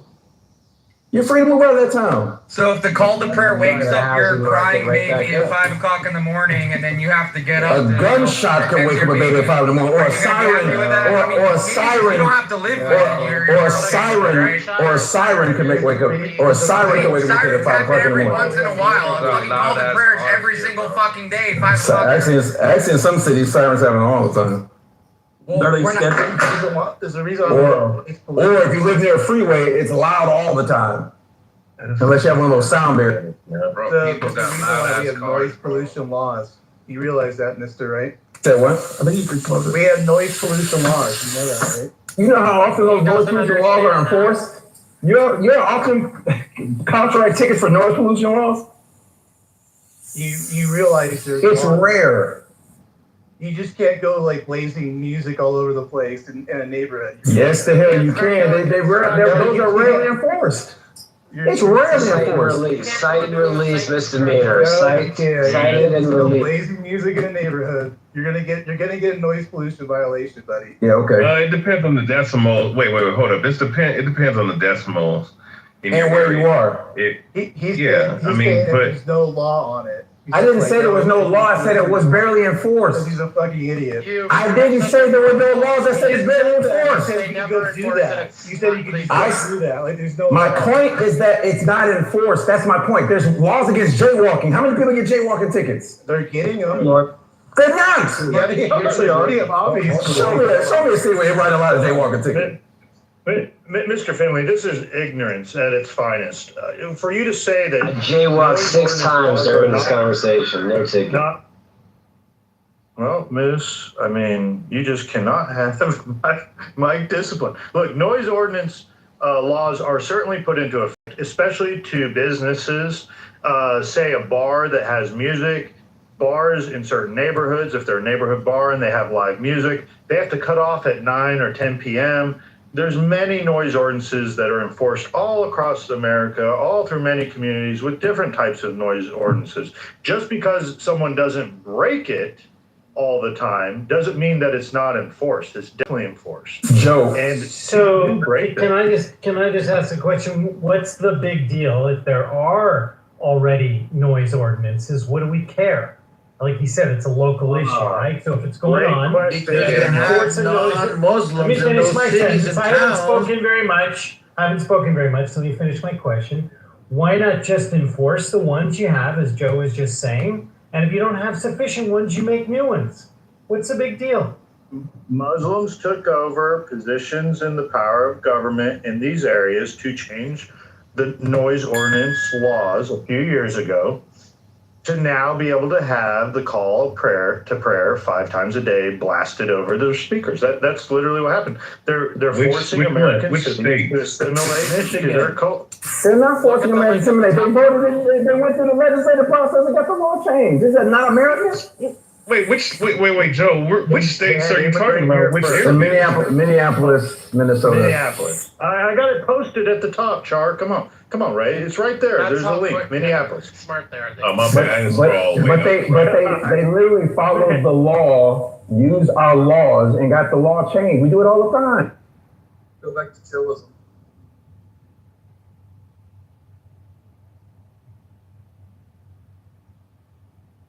Did you want to say something, Beaver? Yeah, I'll just tell him to go back to chillism. Banned to chillism. Oh no! Oh my goodness! We disagree. Okay, fine. Look, Ben, I think you've been a good sport. I'm actually the kindness of the mods up here. It might not come off like that. It's a popular opinion, but I appreciate your hospitality. I really do. That's genuine. Generally, we can prevent this with strong immigration rules. We don't have to succumb to the Muslims moving here and changing the noise ordinances in the cities once they take control and power, and putting our neck under their boot to assimilate to their culture. That's ultimately what it is. You may agree with it. You may say, hey, you know what? I'm fine with it. Let them all in. My kind heart, my big heart. I have this moral superiority because I am not concerned by it as long as they don't bother me. But wait till you wake up one day and they bother you. I don't know how, again, first of all, if as Christians, we did a better job of, doing the work, we wouldn't have to worry about other religions, right? We're getting out because we don't do the work. No, because they don't play by the same rules. We don't do the work, right? This is why Christianity has been flat for the past 20 years, 30 years. But wait, we all know the Good Samaritan story, right? And the point of it was about the very thing we're talking about. It was about not just the fact of a good deed, it was on behalf of the stranger, the hated immigrant. That is the point of that story. Yeah, those stories are only good if you those stories are only good if you actually are a practicing Christian. But we don't practice Christianity. We want a theocracy. We want a force. The same force that we're saying that they're doing to us, we want it to them.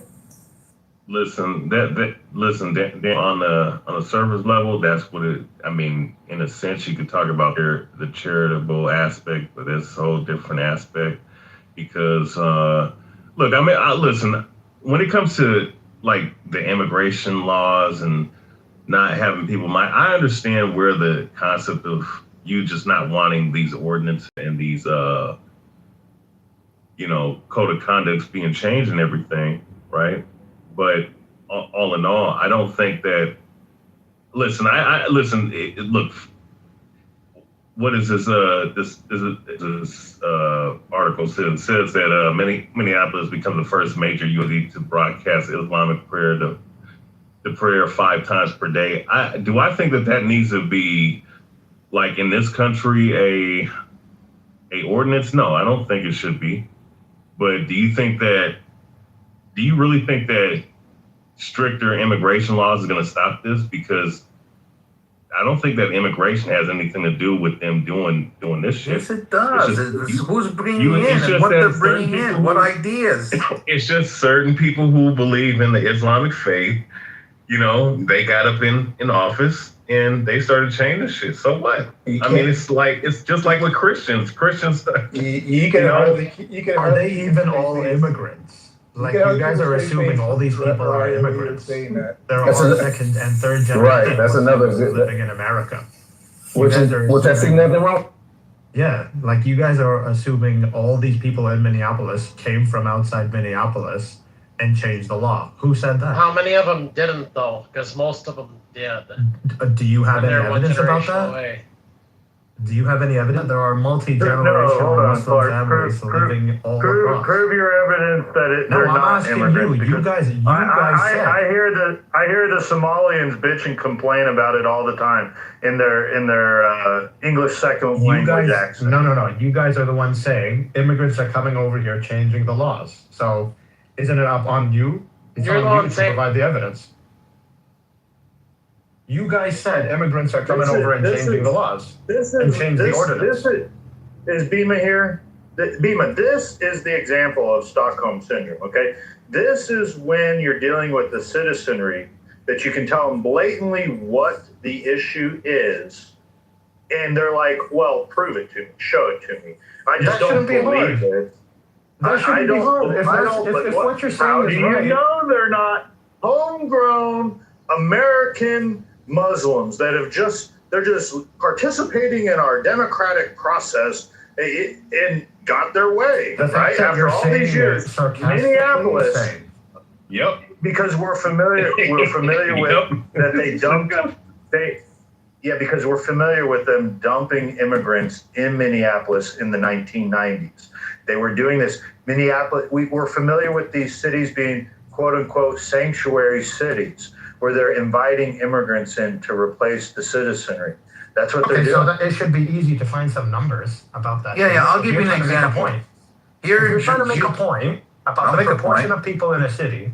No, I'm just asking a question. If you're trying to make a point about the proportion of people in a city and trying to make a point that all these people are moving in from outside of the country and changing the law, then shouldn't be too hard to find the numbers about the. I've got an example. This has been bothering me for a few months now. This is what happens.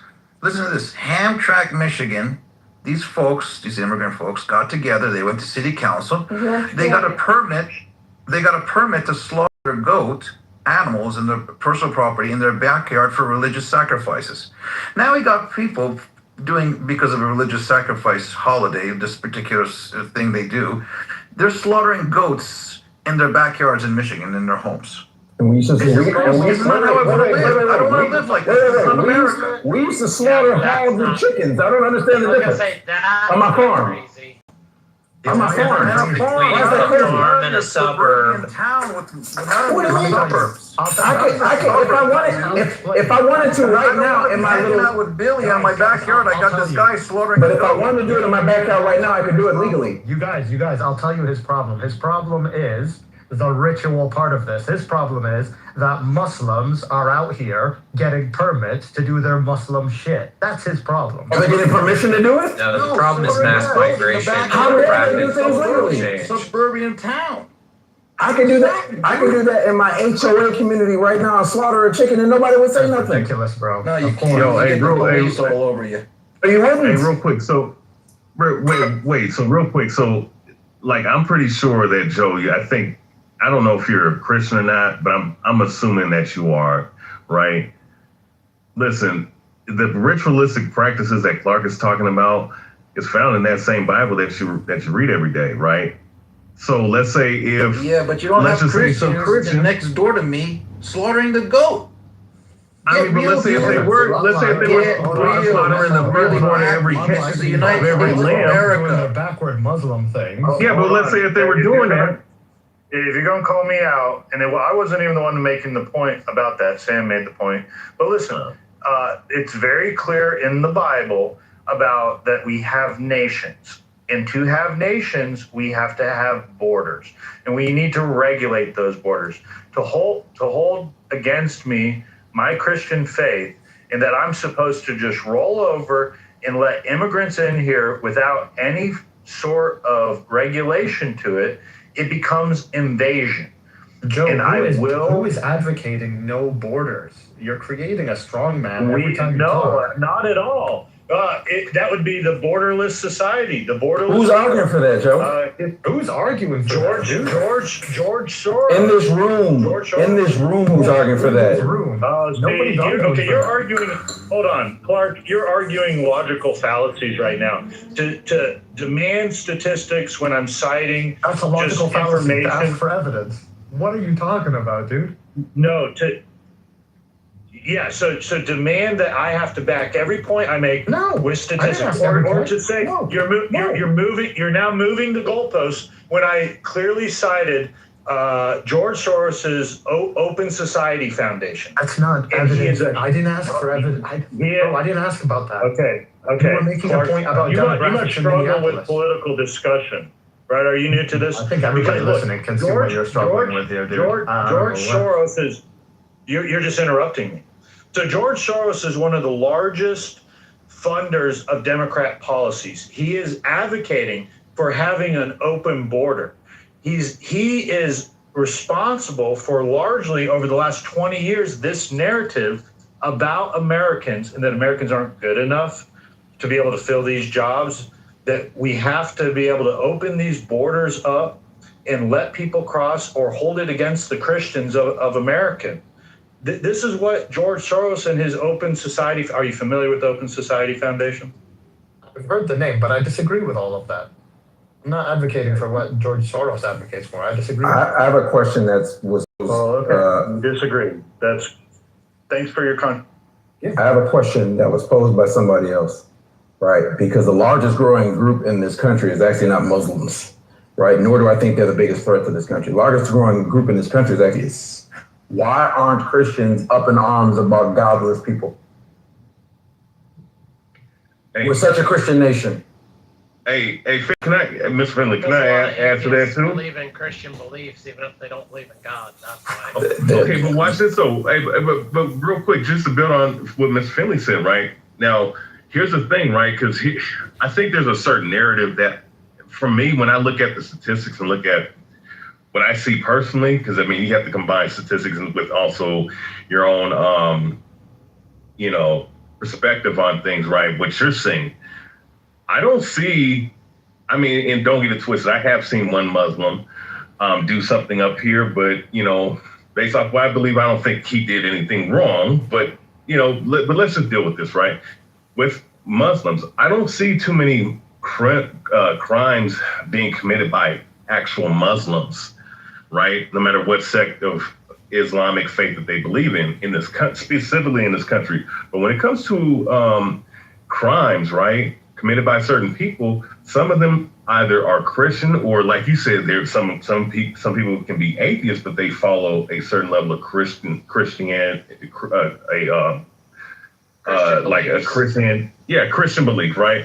So all I'm saying is that if we like what Mr. Finley said, I'm gonna land here. I do think that we have to look at it from that standpoint. There's more people who identify Christian that are committing more crimes than Muslims, and yet people say that Islam is the fastest growing religion in the world. So to me, I think we have to look at that from that standpoint and really focus our targets and angers on an objective standpoint instead of a subjective standpoint targeting Muslims. Wait, what are you, a Farrakhan supporter? What is Yeah, I don't know where you found your stats. Jeez, man. What religion the person is that How many commits Have you heard about Islam in prison with Mike Tyson and Malcolm X? Yeah. How many motherfuckers? I will say this, and I'll pat back up. They have higher marriage rates, lower prison rates, educational attainment as a group. And I said this earlier, problem with my fellow Christians, we don't work. What work do you do? I'm a pastor's kid that mentors. I give away about 30% of my income. I help run our food shelter once a month because of my work schedule. I would do it more. Other than that, I'm also my pastor's armor bearer. Should I continue? Should I name the multitude of freaking charities that I give to? Mr. Finley, you should. And the fact that I've written checks to four young men to get their private pilot's license. I don't think you're doing enough. So, Mr. Finley. No, Finley, I don't think you're doing enough. I hate when people do that. What are you doing? Come on, me and my fellow Christians. No. It's okay. So let's ask the question, because you asked earlier the American value system. Do you remember that? I said, what is American culture? Yeah, what is it? Do you know what you would call it? It's a very long list. American culture, it goes from everything from country music to hip hop. Everything from apple pie to freaking fried chicken. All that is American. Hey, I heard you, Mr. Finn. I'm not gonna let people gloss over all the good deeds that you do, man. Keep doing you, man. Not enough good folks in the world, man. Shout out to you, man. Thank you, Himothy. Good to see you. So, Mr. Finley, you go on. I just want to make sure you and I are on the same page, all right? So, for me, the value, the culture of the United States of America is our 3 founding documents, okay? That's number 1. Individual liberty is our culture. Equality under the law is our culture. Opportunity and upward mobility is our culture. religious freedom, giving people the opportunity to believe what they want to in this country, whether you say that Christians are not doing their part or not. You don't know what all Christians are doing, but you personally say things that are different. What about entrepreneurship and innovation in a country that we're only 4% of the world population, but we do 25% of the GDP worldwide? Self-government is another one of our cultural beliefs, okay? And for me, that's the biggest one, because the only person I get to govern is Edward. And what we like to do is believe that we have some rule over someone else. I have no rule over my mayor, my senator, my congressman or woman here in the state of California, nor the governor. They're supposed to be representing Edward. Okay, so what's the issue with Muslims, Edward? We have it. I'm not saying you. I'm saying what is the opposition to Muslims? They're practicing their religion. They're freely practicing their religion. Well, okay, hold on. You asked me a question. Let me answer it, okay? The opposition with Muslims is they do not like the American foundation and the way of life in America. They do not come in and assimilate to our documents. They do not. Explain to me how they don't. It's called the Crusades. Hello. I'm having a conversation with Edward. If he thinks that I'm being bad faith or I'm interrupting, he'll tell me. Yes, you're correct. So I would like it. I have Muslims. I work with both Sunni and Shia because I'm in debt here. Okay, they do not want to adhere to the American 3 documents. When I ask them what truths they hold to be self-evident, they don't know that. Okay, they immigrate here, but they don't assimilate here. Okay, and are there any Muslims in this space? You haven't demonstrated how. You're just saying that they do. You haven't demonstrated how. Wait, Mr. Finley. When I say how, do you think it's important for a person who wants to come to another country to participate in their founding? No. Could you hold on? Edward, I'm not saying they don't. I'm saying you've not exhibited how they don't, because they freely exercise their religion. They're not breaking our laws. I don't understand how they're not adhering to the documents. Okay. Because most Americans, I would argue, couldn't even tell you that our documents. Okay. Well, you know what? Okay. So are we going to talk about what Americans are doing, or you? That's fair. Okay. Mr. Finley, I'm going to share the same thing. You have elected officials in the United States Congress, okay, who want to blame America, and they happen to be Muslim, and they don't want to adhere to our documents. That means when Muslims come on our soil, and this is the big thing for me, why don't Muslims move to other Muslim countries? Why do they want to come to a country? Lots of them move to other Muslim countries. Right. It's crazy. Right, they do. Can I finish? I mean, guys, listen. We know other Muslims move to other countries, but my question is, it's really simple.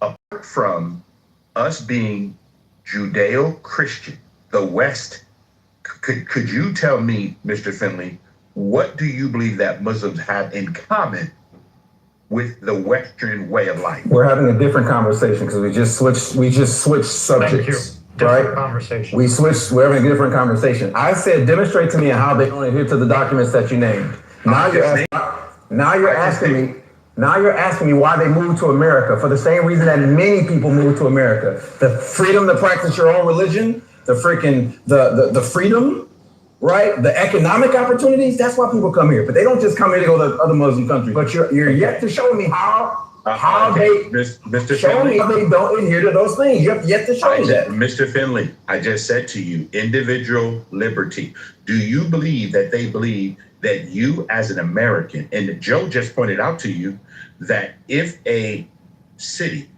in Minnesota allows them to blow the horn 5 times a day, that means they don't want to adhere to the American way of life. What do you mean the American way of life? They got the law changed. What does that even mean? There are Amish that don't freaking use electricity. That ain't the American way of life. And I wouldn't live in that community. Mr. Finley, can I ask you a question? Just one question, Mr. Finley. Go ahead. What truths do you hold to be self-evident? We're switching the subject. My question to you was. I'm asking a different question. I already gave you a question. I don't want to quote. I do not need to quote our founding documents respectfully. The challenge was on you to show me how Muslims to American way of life, and you have yet to demonstrate this, or adhere to our founding documents. You have yet to this. You're switching the conversation. No, I'm not, Mr. Finley. Mr. Finley, I'm going to say this again. If I know that a Muslim is here to promote Islam, Sharia law, how to do everything to change America. There it is. They're not promoting Sharia law in America.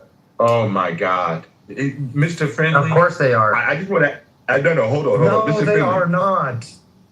Yes, they are. They are. They get around. I'll say, you guys, they got Is your evidence that they've got 5 times a day? Is that what you think Sharia law is? About 5 times a day? Because it's not. No. Okay, Daniel, thank you. It's part of it. I don't know. It's not part of Sharia law. Yes, it is. Jews pray like 4 or 5 times a day, and so do some Christians. Yeah, they don't put up a big speaker and tell the whole neighborhood to come pray though. That's the biggest. They tell the neighborhood that is around the mosque, which is where they live. It's no different than my church ringing the bell to come to church. We need to quit. I'm sorry. I'm gonna let Edward and Finley finish this, and then I want to address Finley, and then we'll go to the rest of the state. Go ahead, Edward. About that, Mr. The mic is yours, Edward. Go ahead. Yeah. So the difference is that when we talk about, and you gave me a very good question, okay? So if I know that the American way of life is important, right?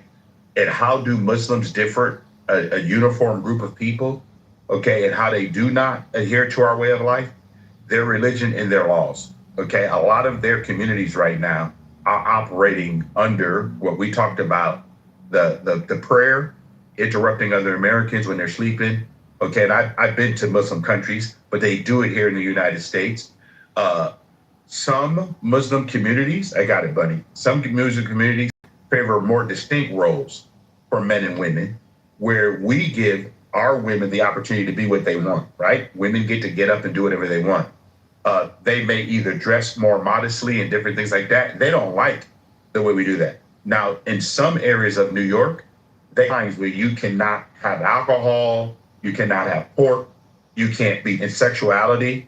These are some of the things that Muslims have done in areas. And their religious commitment is a lot different than what we have here in the West. So those are some things I point out for you, okay? So the Amish do the same thing, right? Some Jewish groups do the same thing, right? They women can't do everything. They got to dress a certain way. They don't believe in premarital sex. Like we allow other groups to do this, but we have this hyper. They don't make exceptions for them. They do make it for them. You can ride horse and buggy in freaking India. They don't make exceptions for They do. You can. Let me say this. I'll finish my point, Odie. In certain parts of freaking Indiana, horse and buggy can ride down the freaking highway, and you have to yield to them. You cannot move them out of the way. Like that's them. They went to the local government and said, "Hey, this is our way of life. Can we live this way?" And they changed the laws to adhere to that. That's annoying. I'm not playing. It's annoying. What law did they change? Because they still have to adhere to the same traffic law. No, yes, but they can do horse and buggy at very low speeds. So the minimum speeds that were eliminated in those areas, and on the 2-lane highway, if there's traffic coming, you're stuck. You gotta wait. You gotta sit there and wait. They never introduced a higher minimum speed in those areas because of the Amish. The Amish were already there when they started bringing higher speed roads into the region. But look, Mr. Finley, I got to address this with you. You're very quick to chastise Americans and Christians, saying and demeaning us, saying, and you're generalizing, not anyone here personally, but you're demeaning to the general American that we're not smart enough, that we're not qualified enough and that we don't have enough faith in Jesus Christ. But man, I got to tell you, you got right here on this stage and started bragging about all of what you've done. And if you're because someone asked me, I think you. I wasn't bragging. Someone asked me. No, that was bragging. And no, it wasn't. Someone asked me what I do. I didn't bring that up. Someone asked me what I do. I asked you. I answered the question. It wasn't me bragging. You asked the question. It was bragging, and it seems like you have this moral superiority. I don't have a moral superiority. I just want my family members to do better. I wanted to read to you, Matt, just real quick. It's 3 verses. Matthew 6, 2 through 4. So when you give to the needy, do not announce it with trumpets, as the hypocrites do in the synagogues and on the streets to be honored. I know the scripture, Joe. You don't have to read me the scripture. I didn't announce it on the hills. You asked me to answer the question. They have received their reward in full. But when you give to the needy, do not let your left hand know what your right hand is doing, so that your giving may be in secret. Then your Father who sees what is done in secret will reward you. But you stood on this stage right here and you chastised Christians, saying that we don't do enough. And then I asked you, what did you do? And then you went on to brag about all that you did. No, I didn't go on to brag. But you did ask him, Joe. I didn't go on to brag, Joe. You literally asked me. Well, if I would have said nothing. Oh my God. To be consistent, it very easily would be to say, hey, look, I do stuff for my community, but I don't do enough. Instead, that wasn't your position. Instead, you have this ego, this bragging upon you, this moral superiority complex, because you're a pilot and you're all these great things, and you brag about how much you help other people. But yeah, everyone else in this country does not. The general population, well, they're just these, poor, low IQ, white trash. Now you're just making up stuff. Now you're just making it up. You're just making up stuff. He never said. I never said any of that. How are you turning? You get my point, Mr. He doesn't like black people. Joe, respectfully, I didn't brag about nothing. You asked me. And on this stage, in context, right, in a stage of maybe, about 50 people in here? In context, my response was that way because I felt like you were going to say, well, you don't do enough either. And so I beat you to the punch, right? And me criticizing my fellow Americans is no different than me having a high standard to the people that have my last name. My kids, I will have a high standard for them. It is right for me to say, hey, listen, you need to live up to the standard, especially if my children are beating their chests about how great they were. That is the biggest problem with my country. It's okay. It'd be okay if my country, but no, we say we're the greatest country in the world. We say we're the light on the hill. We say that. We say that.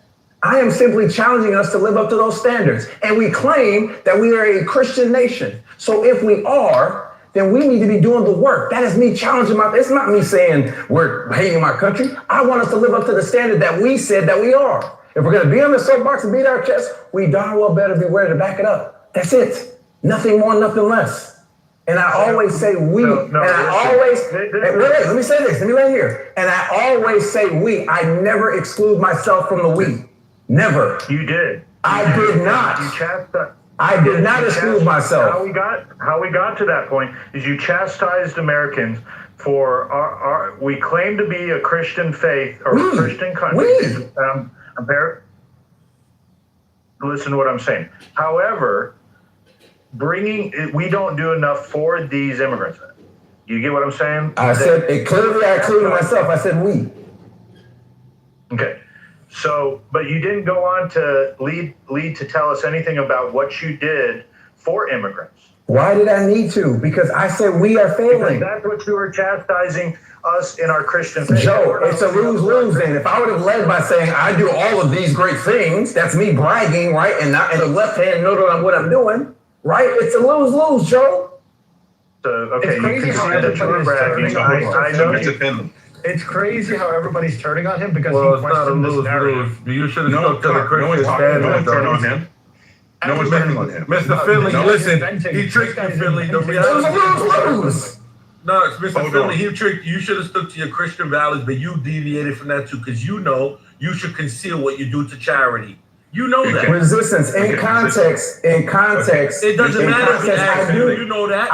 It doesn't. Concealed it. In the That's what a context. true Christian does. Listen, and a true giver to charity does. In the context of this, reveal that to others. In the context of this conversation, God is not going to look down at me and say, "Hey, shame on you," because I don't beat my chest about what I do. Actually, bro, he would shame on both of you because you know how you both talking in vanity right now.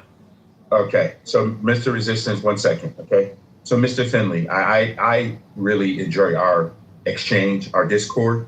So my question, I put it in the chat for you, and I want you to answer the question for me and tell me if it's reality, right? And correct me if I'm wrong here. It says, how can America defend itself against Islamist ideology while vigorously protecting the constitution of Americans without this ideology? How can we do that? What do you mean? How do we defend ourselves against liquid ideology? Radical Islam. There is no right. There's no radical Islam threat in America. There's no radical Islam threat in the United States. No. There's radical Christianity and Judaism in America. I know that much. This is so strange, man. And this is what makes me sad. So you don't see people saying that they want Sharia law in your country. Who wants Sharia laws? Bro, this is insane. Man, shut up, please. I know you Muslims very well, please. You guys. And we know you African Christians very well. Yeah, I mean, we know you African Christians very well. We know you guys lie out your ass. Let him speak. Okay, we're gonna let Odie talk. Thank you. And whoever interrupts him is going in the group. Go ahead. So again, I don't know, nobody here has lived in a Sharia country. I've lived in Sharia. So let me give an example. Mr. Finney, I'm kind of sad. So let me give an example. We have Jews in America, right? You have Indians. The Jewish people don't eat pork. The Jewish people don't go to your school boards, like what happened in Maryland, and tell people that they must change their dieting habits. You know what they do? They create their own schools. They pack their own lunches. But in Maryland here, in Montgomery County, Muslims went on a protest against what people are eating. Oh, you don't want pork in your food. They want them to create a halal meat. They want people to change their ways because of them. Nobody is forcing you to eat haram food. Nobody is forcing you. You can always pack your lunch. There are videos of people. I don't like the American diet. So let me put it this way. Should the Indians in America wake up and say, oh, we don't eat beef. We worship cows. Stop eating beef. So imagine if every group in America wakes up to start saying that they should feed or they should do things according to how they feel or their religious or traditional dictates. So that's one aspect. Now people talk about Sharia. There's enough videos of people calling for Sharia in America. In fact, one of the reasons why I'm not supporting Al Said is that he has made it known with his own mouth that Sharia is obligatory. Now, what is the problem with Sharia and the American Constitution? Is that they can never mix. Even Nigeria, where I'm from originally, the secular law, they can never mix. Why? Because the problem with Sharia is that it is a cause of the Ummah. It is both a jurisprudence and a lifestyle. Mr. Finley, you have the American Constitution. The American Constitution tells you, this is what I should do. This is how we should do it. If you have a problem, go to court. The Sharia is a jurisprudence, meaning that, for example, for even the civil matters, sharing of properties, how you should divorce your wife, is just a whole jurisprudence that tells you how you should live your life. How, in that context, is it compatible with the West? When you hear people in America say, no, we want to be governed by a jurisprudence that is totally parallel to the American Constitution. So again, if you guys think that it's a joke, I come from a country and I saw how they behave. They lie to you. They tell you things. Let me give an example. Haram. Music is haram in Islam. But you see the Muslims laughing and joking with you. You think that you're not wise up. Music is haram in Islam. Music haram in Islam. It's not my opinion. I've read the Quran. I've read almost all the hadiths. So again, the question is, what society do you want America to be? I am an immigrant. I am Igbo. I have my own traditional practices. I am sure you don't want me imposing and bringing my traditional practices to you to adopt or make a separate way. Now, the Muslims in America want America to give them a separate, they want to have a subgroup, meaning Muslims in America subgroup. Let every subgroup in America do that. Let all the Igbo Nigerians do that. Let all the Yoruba Nigerians that you know about do that. Let everybody do that in America, you will not have a society. So what am I saying? I'm saying that if you come to America, like they say, if you go to Rome, you behave like the Romans. If you come to America, the country that has welcomed you, the richest Palestinians are in America. The richest Muslims are in America. You, Mr. Finn, you can never go to Qatar, the rich Muslim countries, and make any noise or demand for any equity. But they do it in America. So I give America its props. So if you feel that there's no influence or there's nothing going on, if there's anything I'm going to be right on, and I've told people that call me Islamophobe, on the Islam issue, I'll be right. In 5 years, I will remind all of you people of what we were saying. Thank you very much. So Odie, Can I speak then? I can wait. Go ahead. I can wait. Thank you. I just wanted to, I won't even be long. I'll give it to you, Philly, because I know you're the focal point of the room right now. All right, now let me educate this African man that knows nothing of not only the America and the founding fathers, definitely knows nothing about Islam. Or he's just a liar, which I'm pretty sure he is. First of all, in Islam, it is the law in the Sharia for the Muslims, according to the Holy Prophet, may peace and blessings be upon him, that a Muslim who lives in any land is to abide by that land's laws. So according to the Sharia, Muslims, whether they're in America, whether they're in Europe, they cannot impose the Sharia in that law. They must follow the law's land. That's what Islam teaches. That's number one. Number two, I know he didn't know this because he's typical dumb black guy. African. Thomas Jefferson, one of our founding fathers of America.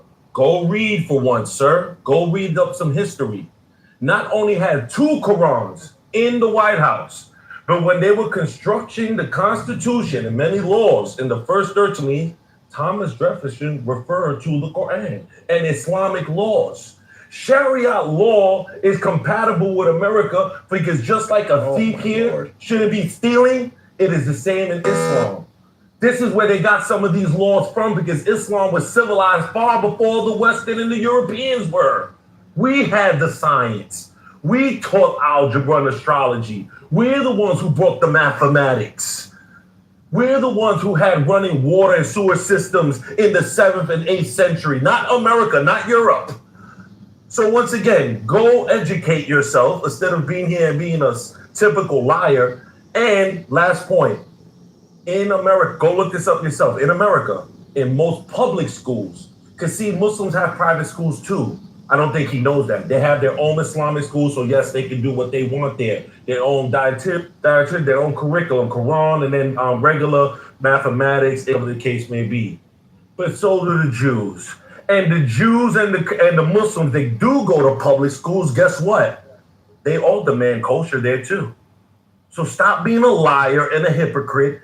These are things that all religious factions, especially ones that actually follow their, like the Christian and Catholic savages that practice homosexuality and eat pork even though they didn't do it. You guys have the issue, not the Muslims. The Muslims are fine with following the rules here. That's why we're here. You're just mad that we're taking over because we have more respect and more dignity and we actually do more work than you lying Christians that held mayor status in New York City, for example, for generations and did shit with it. The Mondani makes you look like the Christian scums in our land. Okay, So he got through the gates. I was gonna ask Odie a question. No, hold on. Before you ask I can wait. Is it okay for me to go, Joe? Can I ask a question? Go ahead. No, thank you.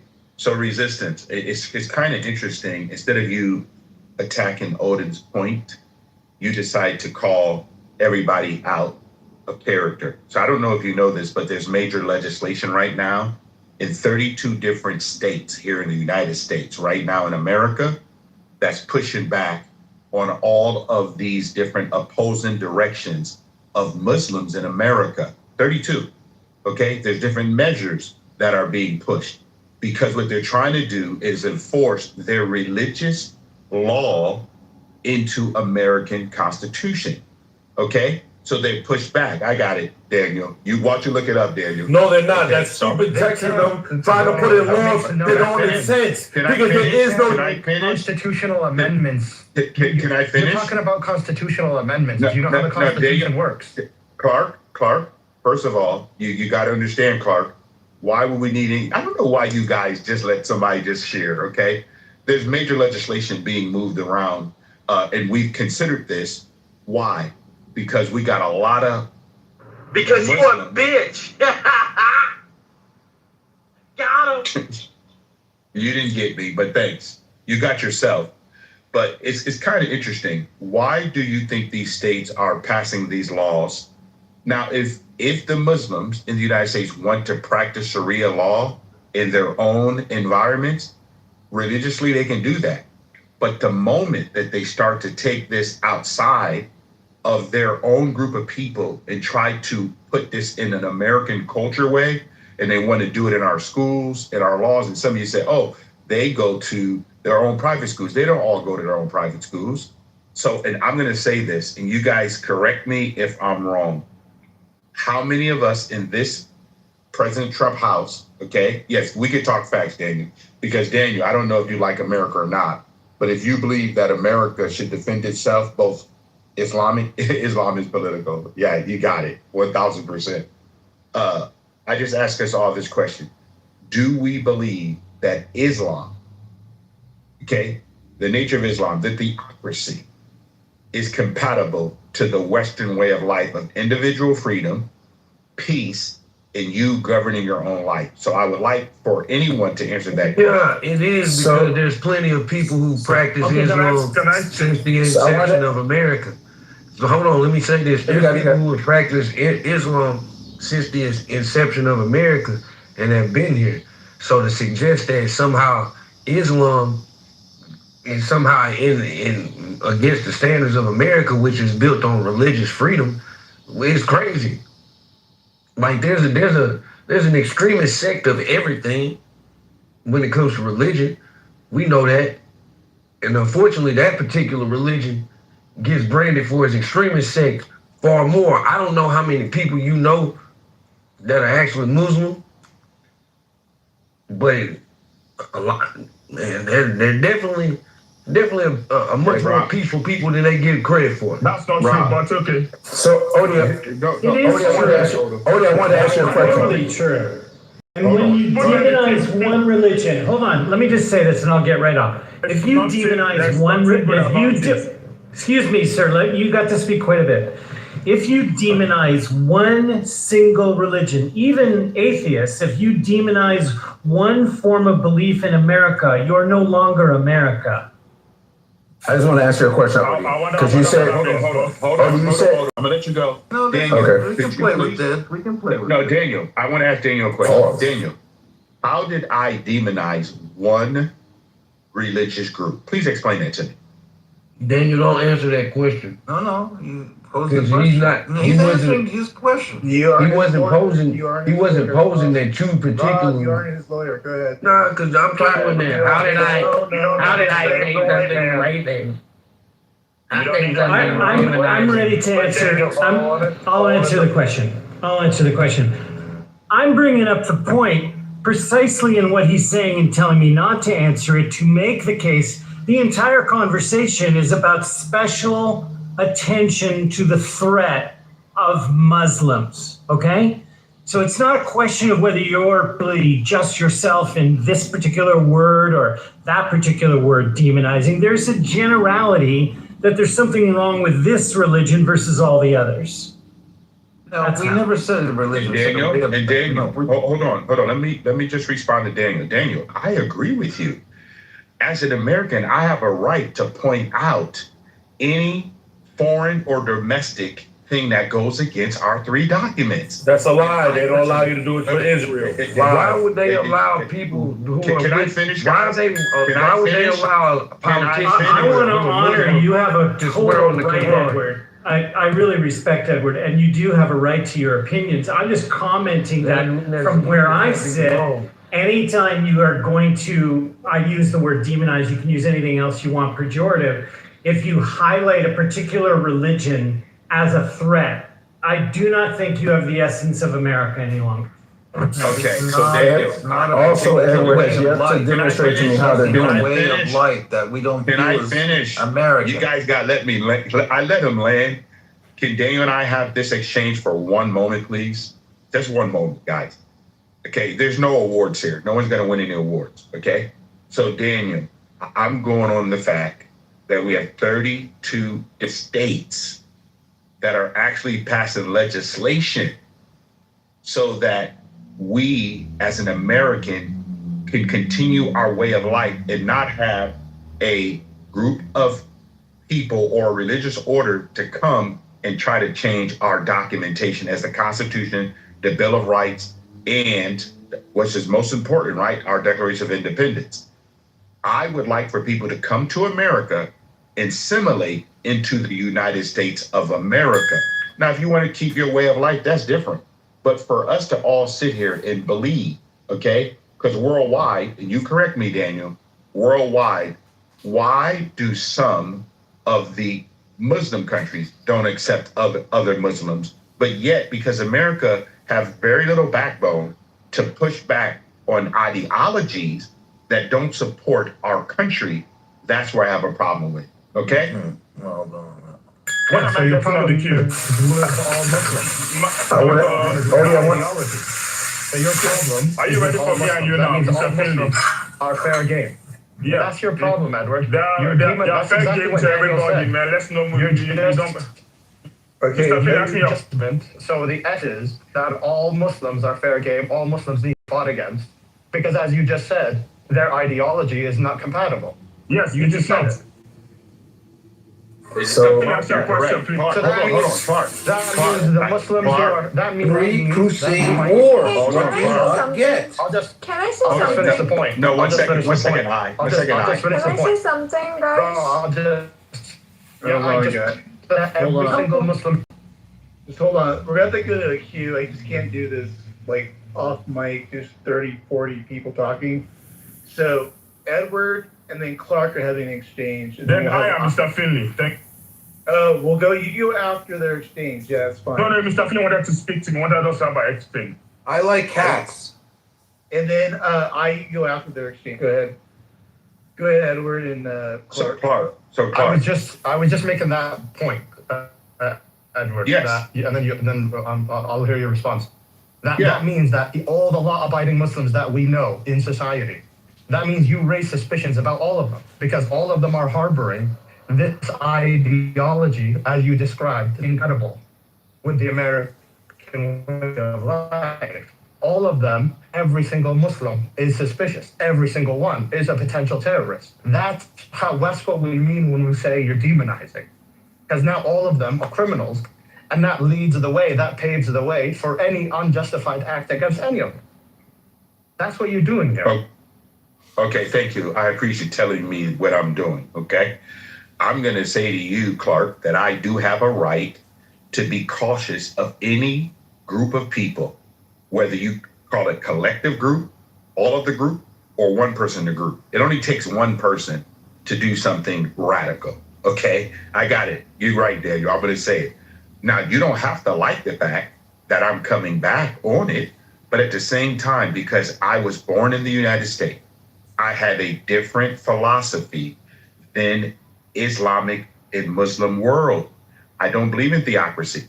I don't believe I want to die to go see 72 virgins. I don't believe that I should have a whole group of people who have decided to go against the West. If I have countries saying death to America, want to move to America, I have an issue with that. And Clark, as an American, do I not have a right to voice that opinion? You have the right to voice I just have one question. Can I ask this? Just give me a If sec. not, then I just leave the room. Just give me a sec. I just have one question. Yeah. Just give me a sec. Because a lot of what you just said, Edward, is false. Not all Muslims believe in this 70s bullshit. Not all Muslims are Muslim of America. Like, you're creating Muslims. You're in the zone. You're in the matrix. There's no connection to reality. You're in the matrix. Let's let you've been trying to get in. Odie. Yeah, look. I got. Joe, can I go after the last person, man? Yeah. Well, I got you. Can you? We'll go right to you. Just hold on. Look, I got to correct the founding. Look, 97% of the country was Christian at the founding of this country, and there were numerous states that had religious requirements to hold office in the state governments that you had to be Christian. So that's like at the founding, it's always been this way. It hasn't. The secularists have chipped away at this over the years. The Quran, while it was cited by Thomas Jefferson for, he was asked and challenged about would also the government not be able to set laws against the practice of Islam in this nation, in the United States, and he said no, they wouldn't be able to do that. That's what he's referencing. But the government is not based on Islam whatsoever. It's Israel and the Anglo-Saxons. Anyhow, I'll pass it over to Joe. That is such a hold on. That is just such a huge claim. I'll just clarify my point because I was telling to Edward. Edward, the reason why you're demonizing what you're saying is actually you're allowed to hold any opinion you want, but the reason why that's demonization is because almost everything you just said about Muslims in your sentence was false. Not all Muslims believe in the 72 virgins bullshit.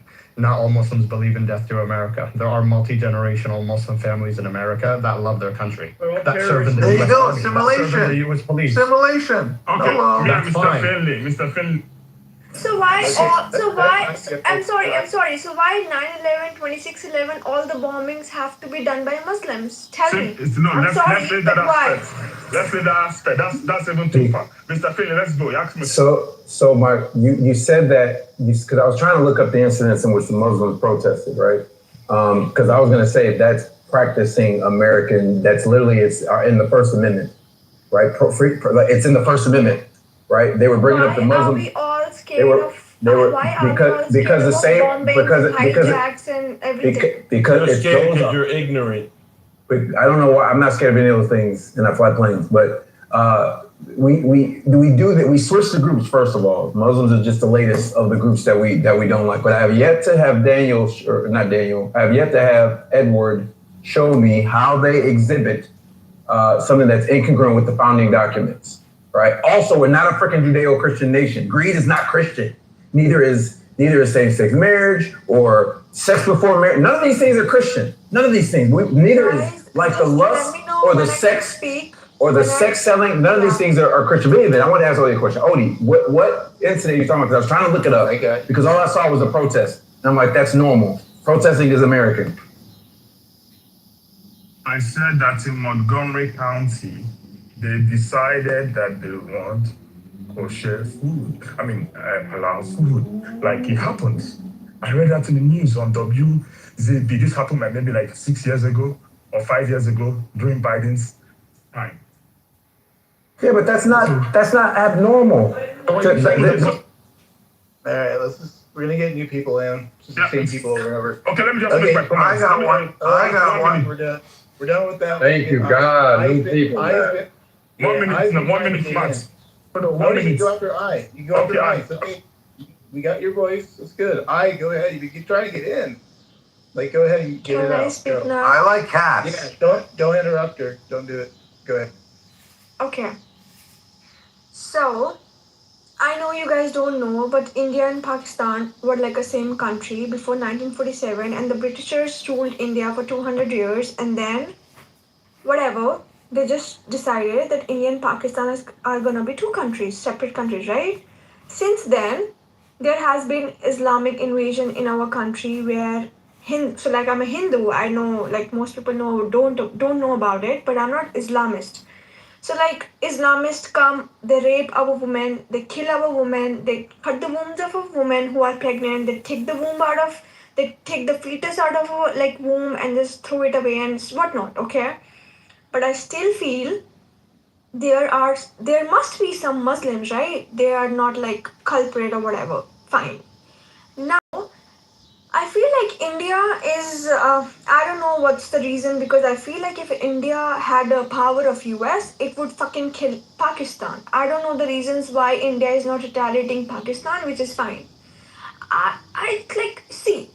I feel like amongst all the countries in the world, US citizens has the most power in their country. Why don't you guys tell the Trump or the prevailing government, like, stop fucking giving visas? Hindus, Muslims, Jews, whatever, just stop letting people come into our country. I just need answer for that. See, it's the same.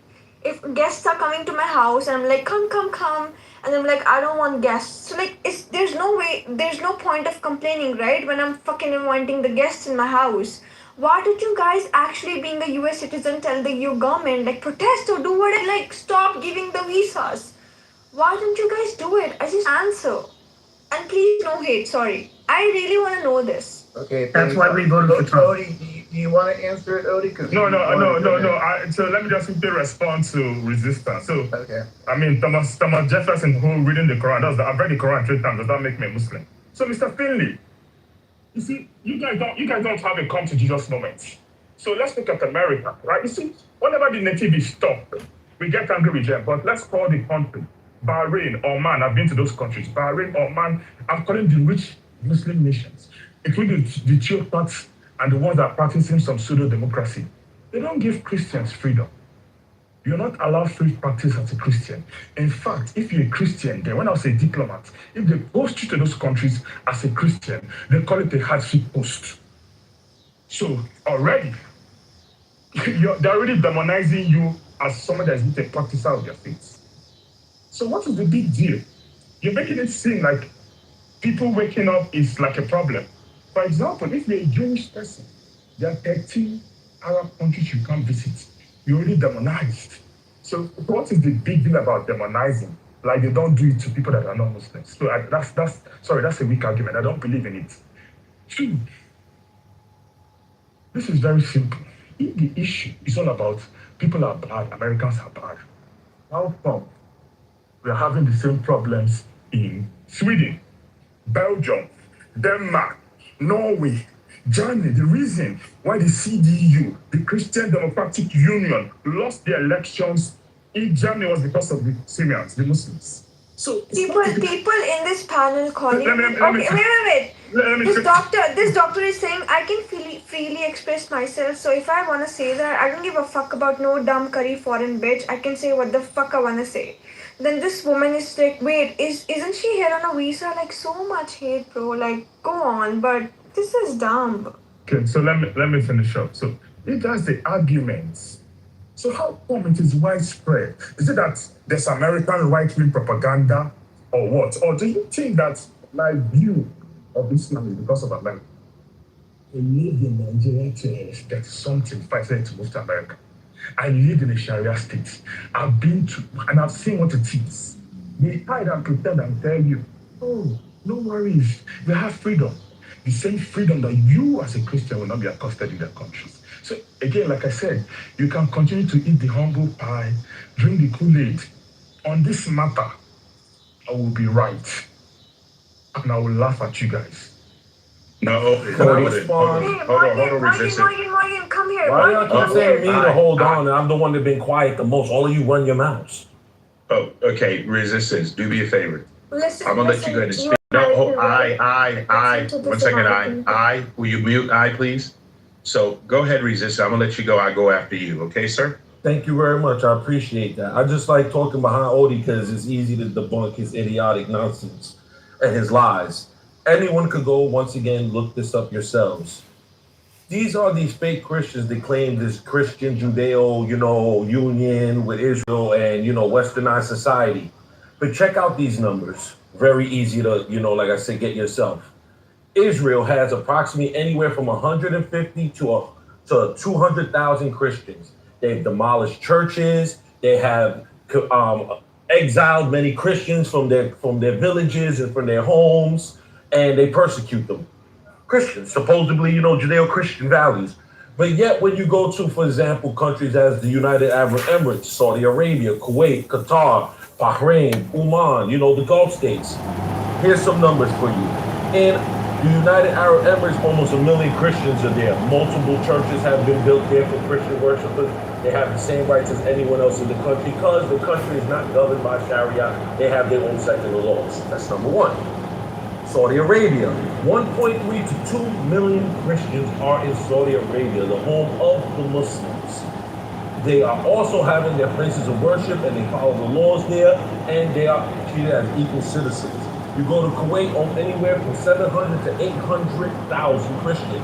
Qatar, 500,000. Bahrain, 400,000. Oman, 200,000. So when you hear these nonsense about how Christians are treated or getting persecuted in countries that are populated by Muslims, because they're not Muslim countries, as he's trying to say, or Islamic countries, but they're not, most of those countries are not governed by the Sharia. Everyone knows this who has a brain and can go, research. These are just these Islamophobes such as yourself.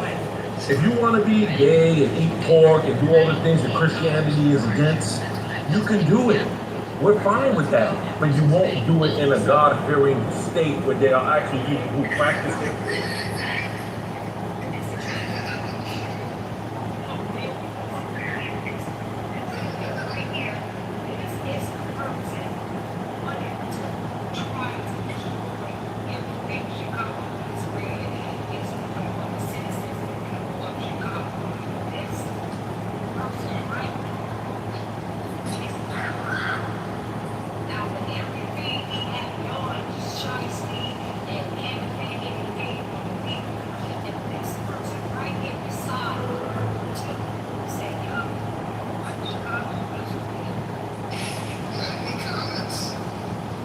This was your article, yes. Oh, it's Owen. Yeah, no, yeah, we have to have the commentary track. Thanks for having me on.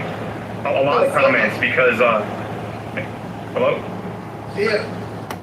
We're having some reception issues. But a lot of comments. One comment is, you see what's on his lip in that photo. That's comment number one.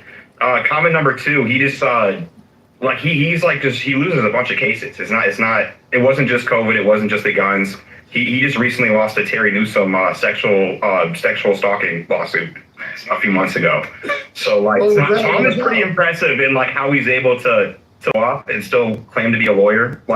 It's pretty impressive that he wasn't suspended for a longer time than just a couple months. And that happened after this article came out. He ended up getting suspended for a lot of the incidents that were described. Described, yeah, and yeah. He's still walking around with his How do you are you familiar with Tom DeVore? How long have you known him as a person in politics? What do you think of Tom? So I knew him since 2022, and I knew of him a little bit before because he did become famous through COVID and through the lawsuits. So anyone who just doesn't read the headline. Where you this at? Is clownish. So putting on blast he's on TV, actually read what's going on. You're like, wow, this is the only person I know who's benefited from COVID or from the strict gun laws in Chicago. Because most of the people I know that are a victim of gun laws are either shot or jailed for having a gun. Meanwhile, Tom DeVore is making $700,000 or whatever it is. But I knew him in 2022, and this is kind of briefly discussed in the article, but I didn't really go too deep into it. But the reason why I stopped interacting with the reason why I kind of had a bad taste of Tom DeVore is because he would always be very at most of the events I saw politically, at least the ones I was at, he was very drunk, I guess, or appeared to be drunk, and he also was around a lot of younger people, including younger women. And even in the article, there's a picture of a girl who's under 21, and they're at a bar in the photo at a Chicago bar, and he's handsy. And actually, one thing not mentioned in the article, I believe it's alluded to, there was an arrest incident with Tom DeVore at the Sangamon County Lincoln Day dinner in 2022, 2023. And the inciting incident of that event, which I don't really talk about in the article, was an alleged drinking party with potentially the Aaron Delmar Bailey campaigns and the DeVore Rabine campaigns. So I always just thought he was a creep, but kind of, but I just never was a really was a part of my life. Didn't really think about him too much. And the impetus for writing that article was just, the owner writes my blog, those are my thoughts. And so that's just me paying attention to Illinois politics and writing about it. But like a lot of people take it as like a personal slight. Or it's very funny because he's Tom DeVore. He privately he goes, "I'm going to end your career." So even before that article was written, I was arguing with him back and forth about some of the people that he was endorsing. And his thing is he clearly wants to be he's kind of like the fat ugly kid that like gets rich or like wins prom king somehow or like he really seems like he wants to belong but doesn't. So like in our private interactions he was saying like F you Max, like you're jealous, you want to be involved. But then publicly to the world he's telling the world I work for Pritzker, I'm a Democrat plant. And then he uses a photo of me with J.B. Pritzker before he was governor at a charity event. So just very, I don't know, low class, deceptive, stupid. Does he do the picture of Del Mar and Hillary Clinton? Does he post that picture? Of course not. No, here's the thing too, is he never, because I think he also, like, politics isn't a smart person's game. And so to some degree, he must understand that Del Mar is toxic.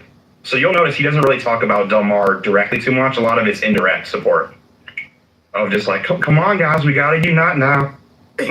I know there's some criticisms, but like you notice that like he gets all like the unity. We all got to come together for the people that benefit him. But then if it's someone like said something mean to him or like if he has a crush on someone and they didn't return his feelings, then he just goes off on them.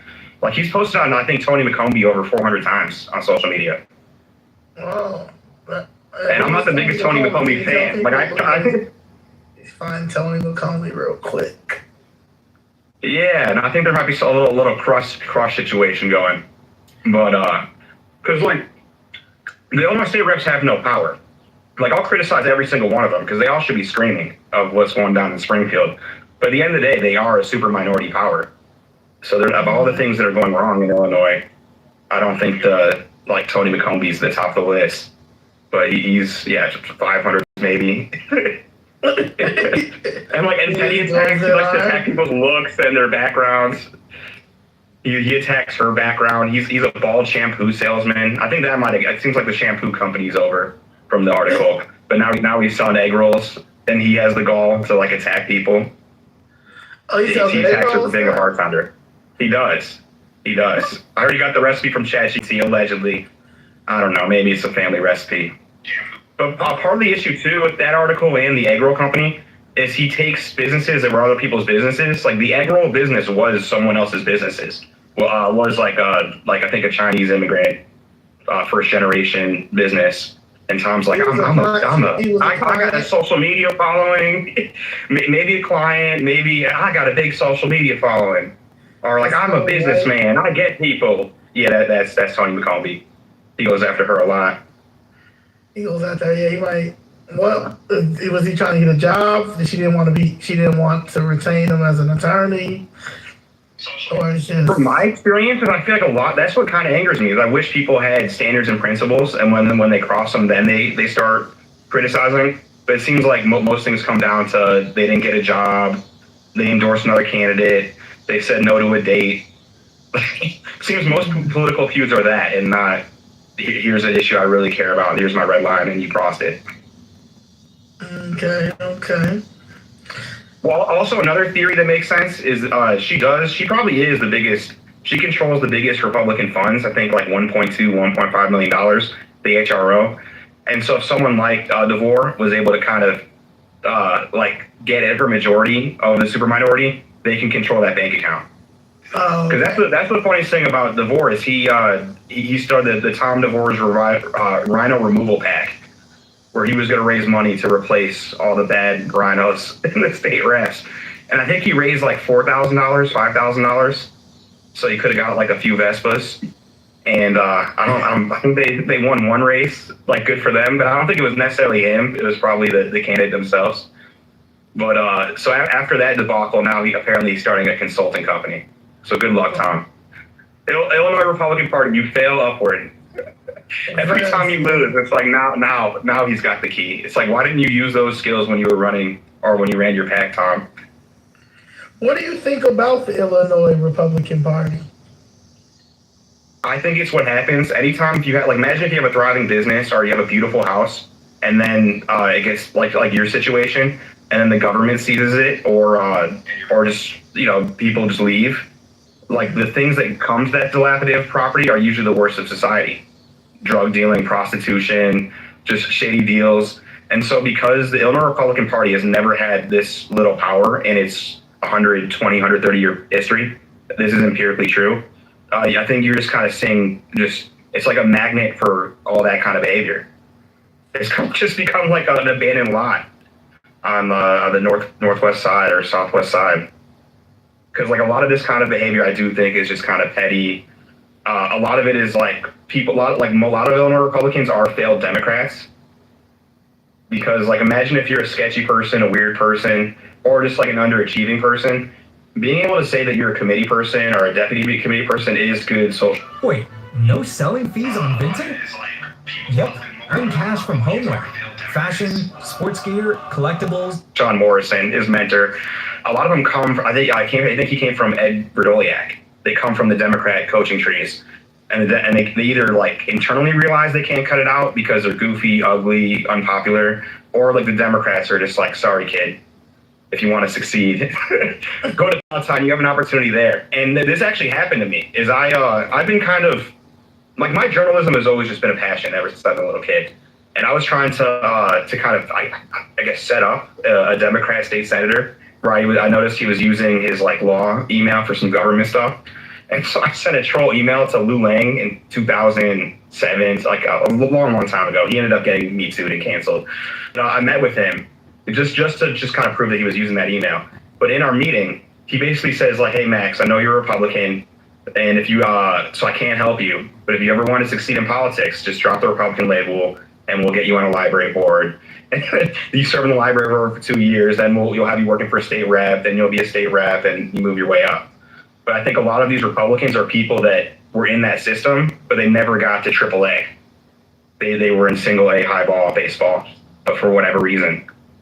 So those are a lot of Republicans, but a lot of them are just like, because they have such lack of power, it's just like your everyday hustlers that just found their way in. What about the Democratic Party?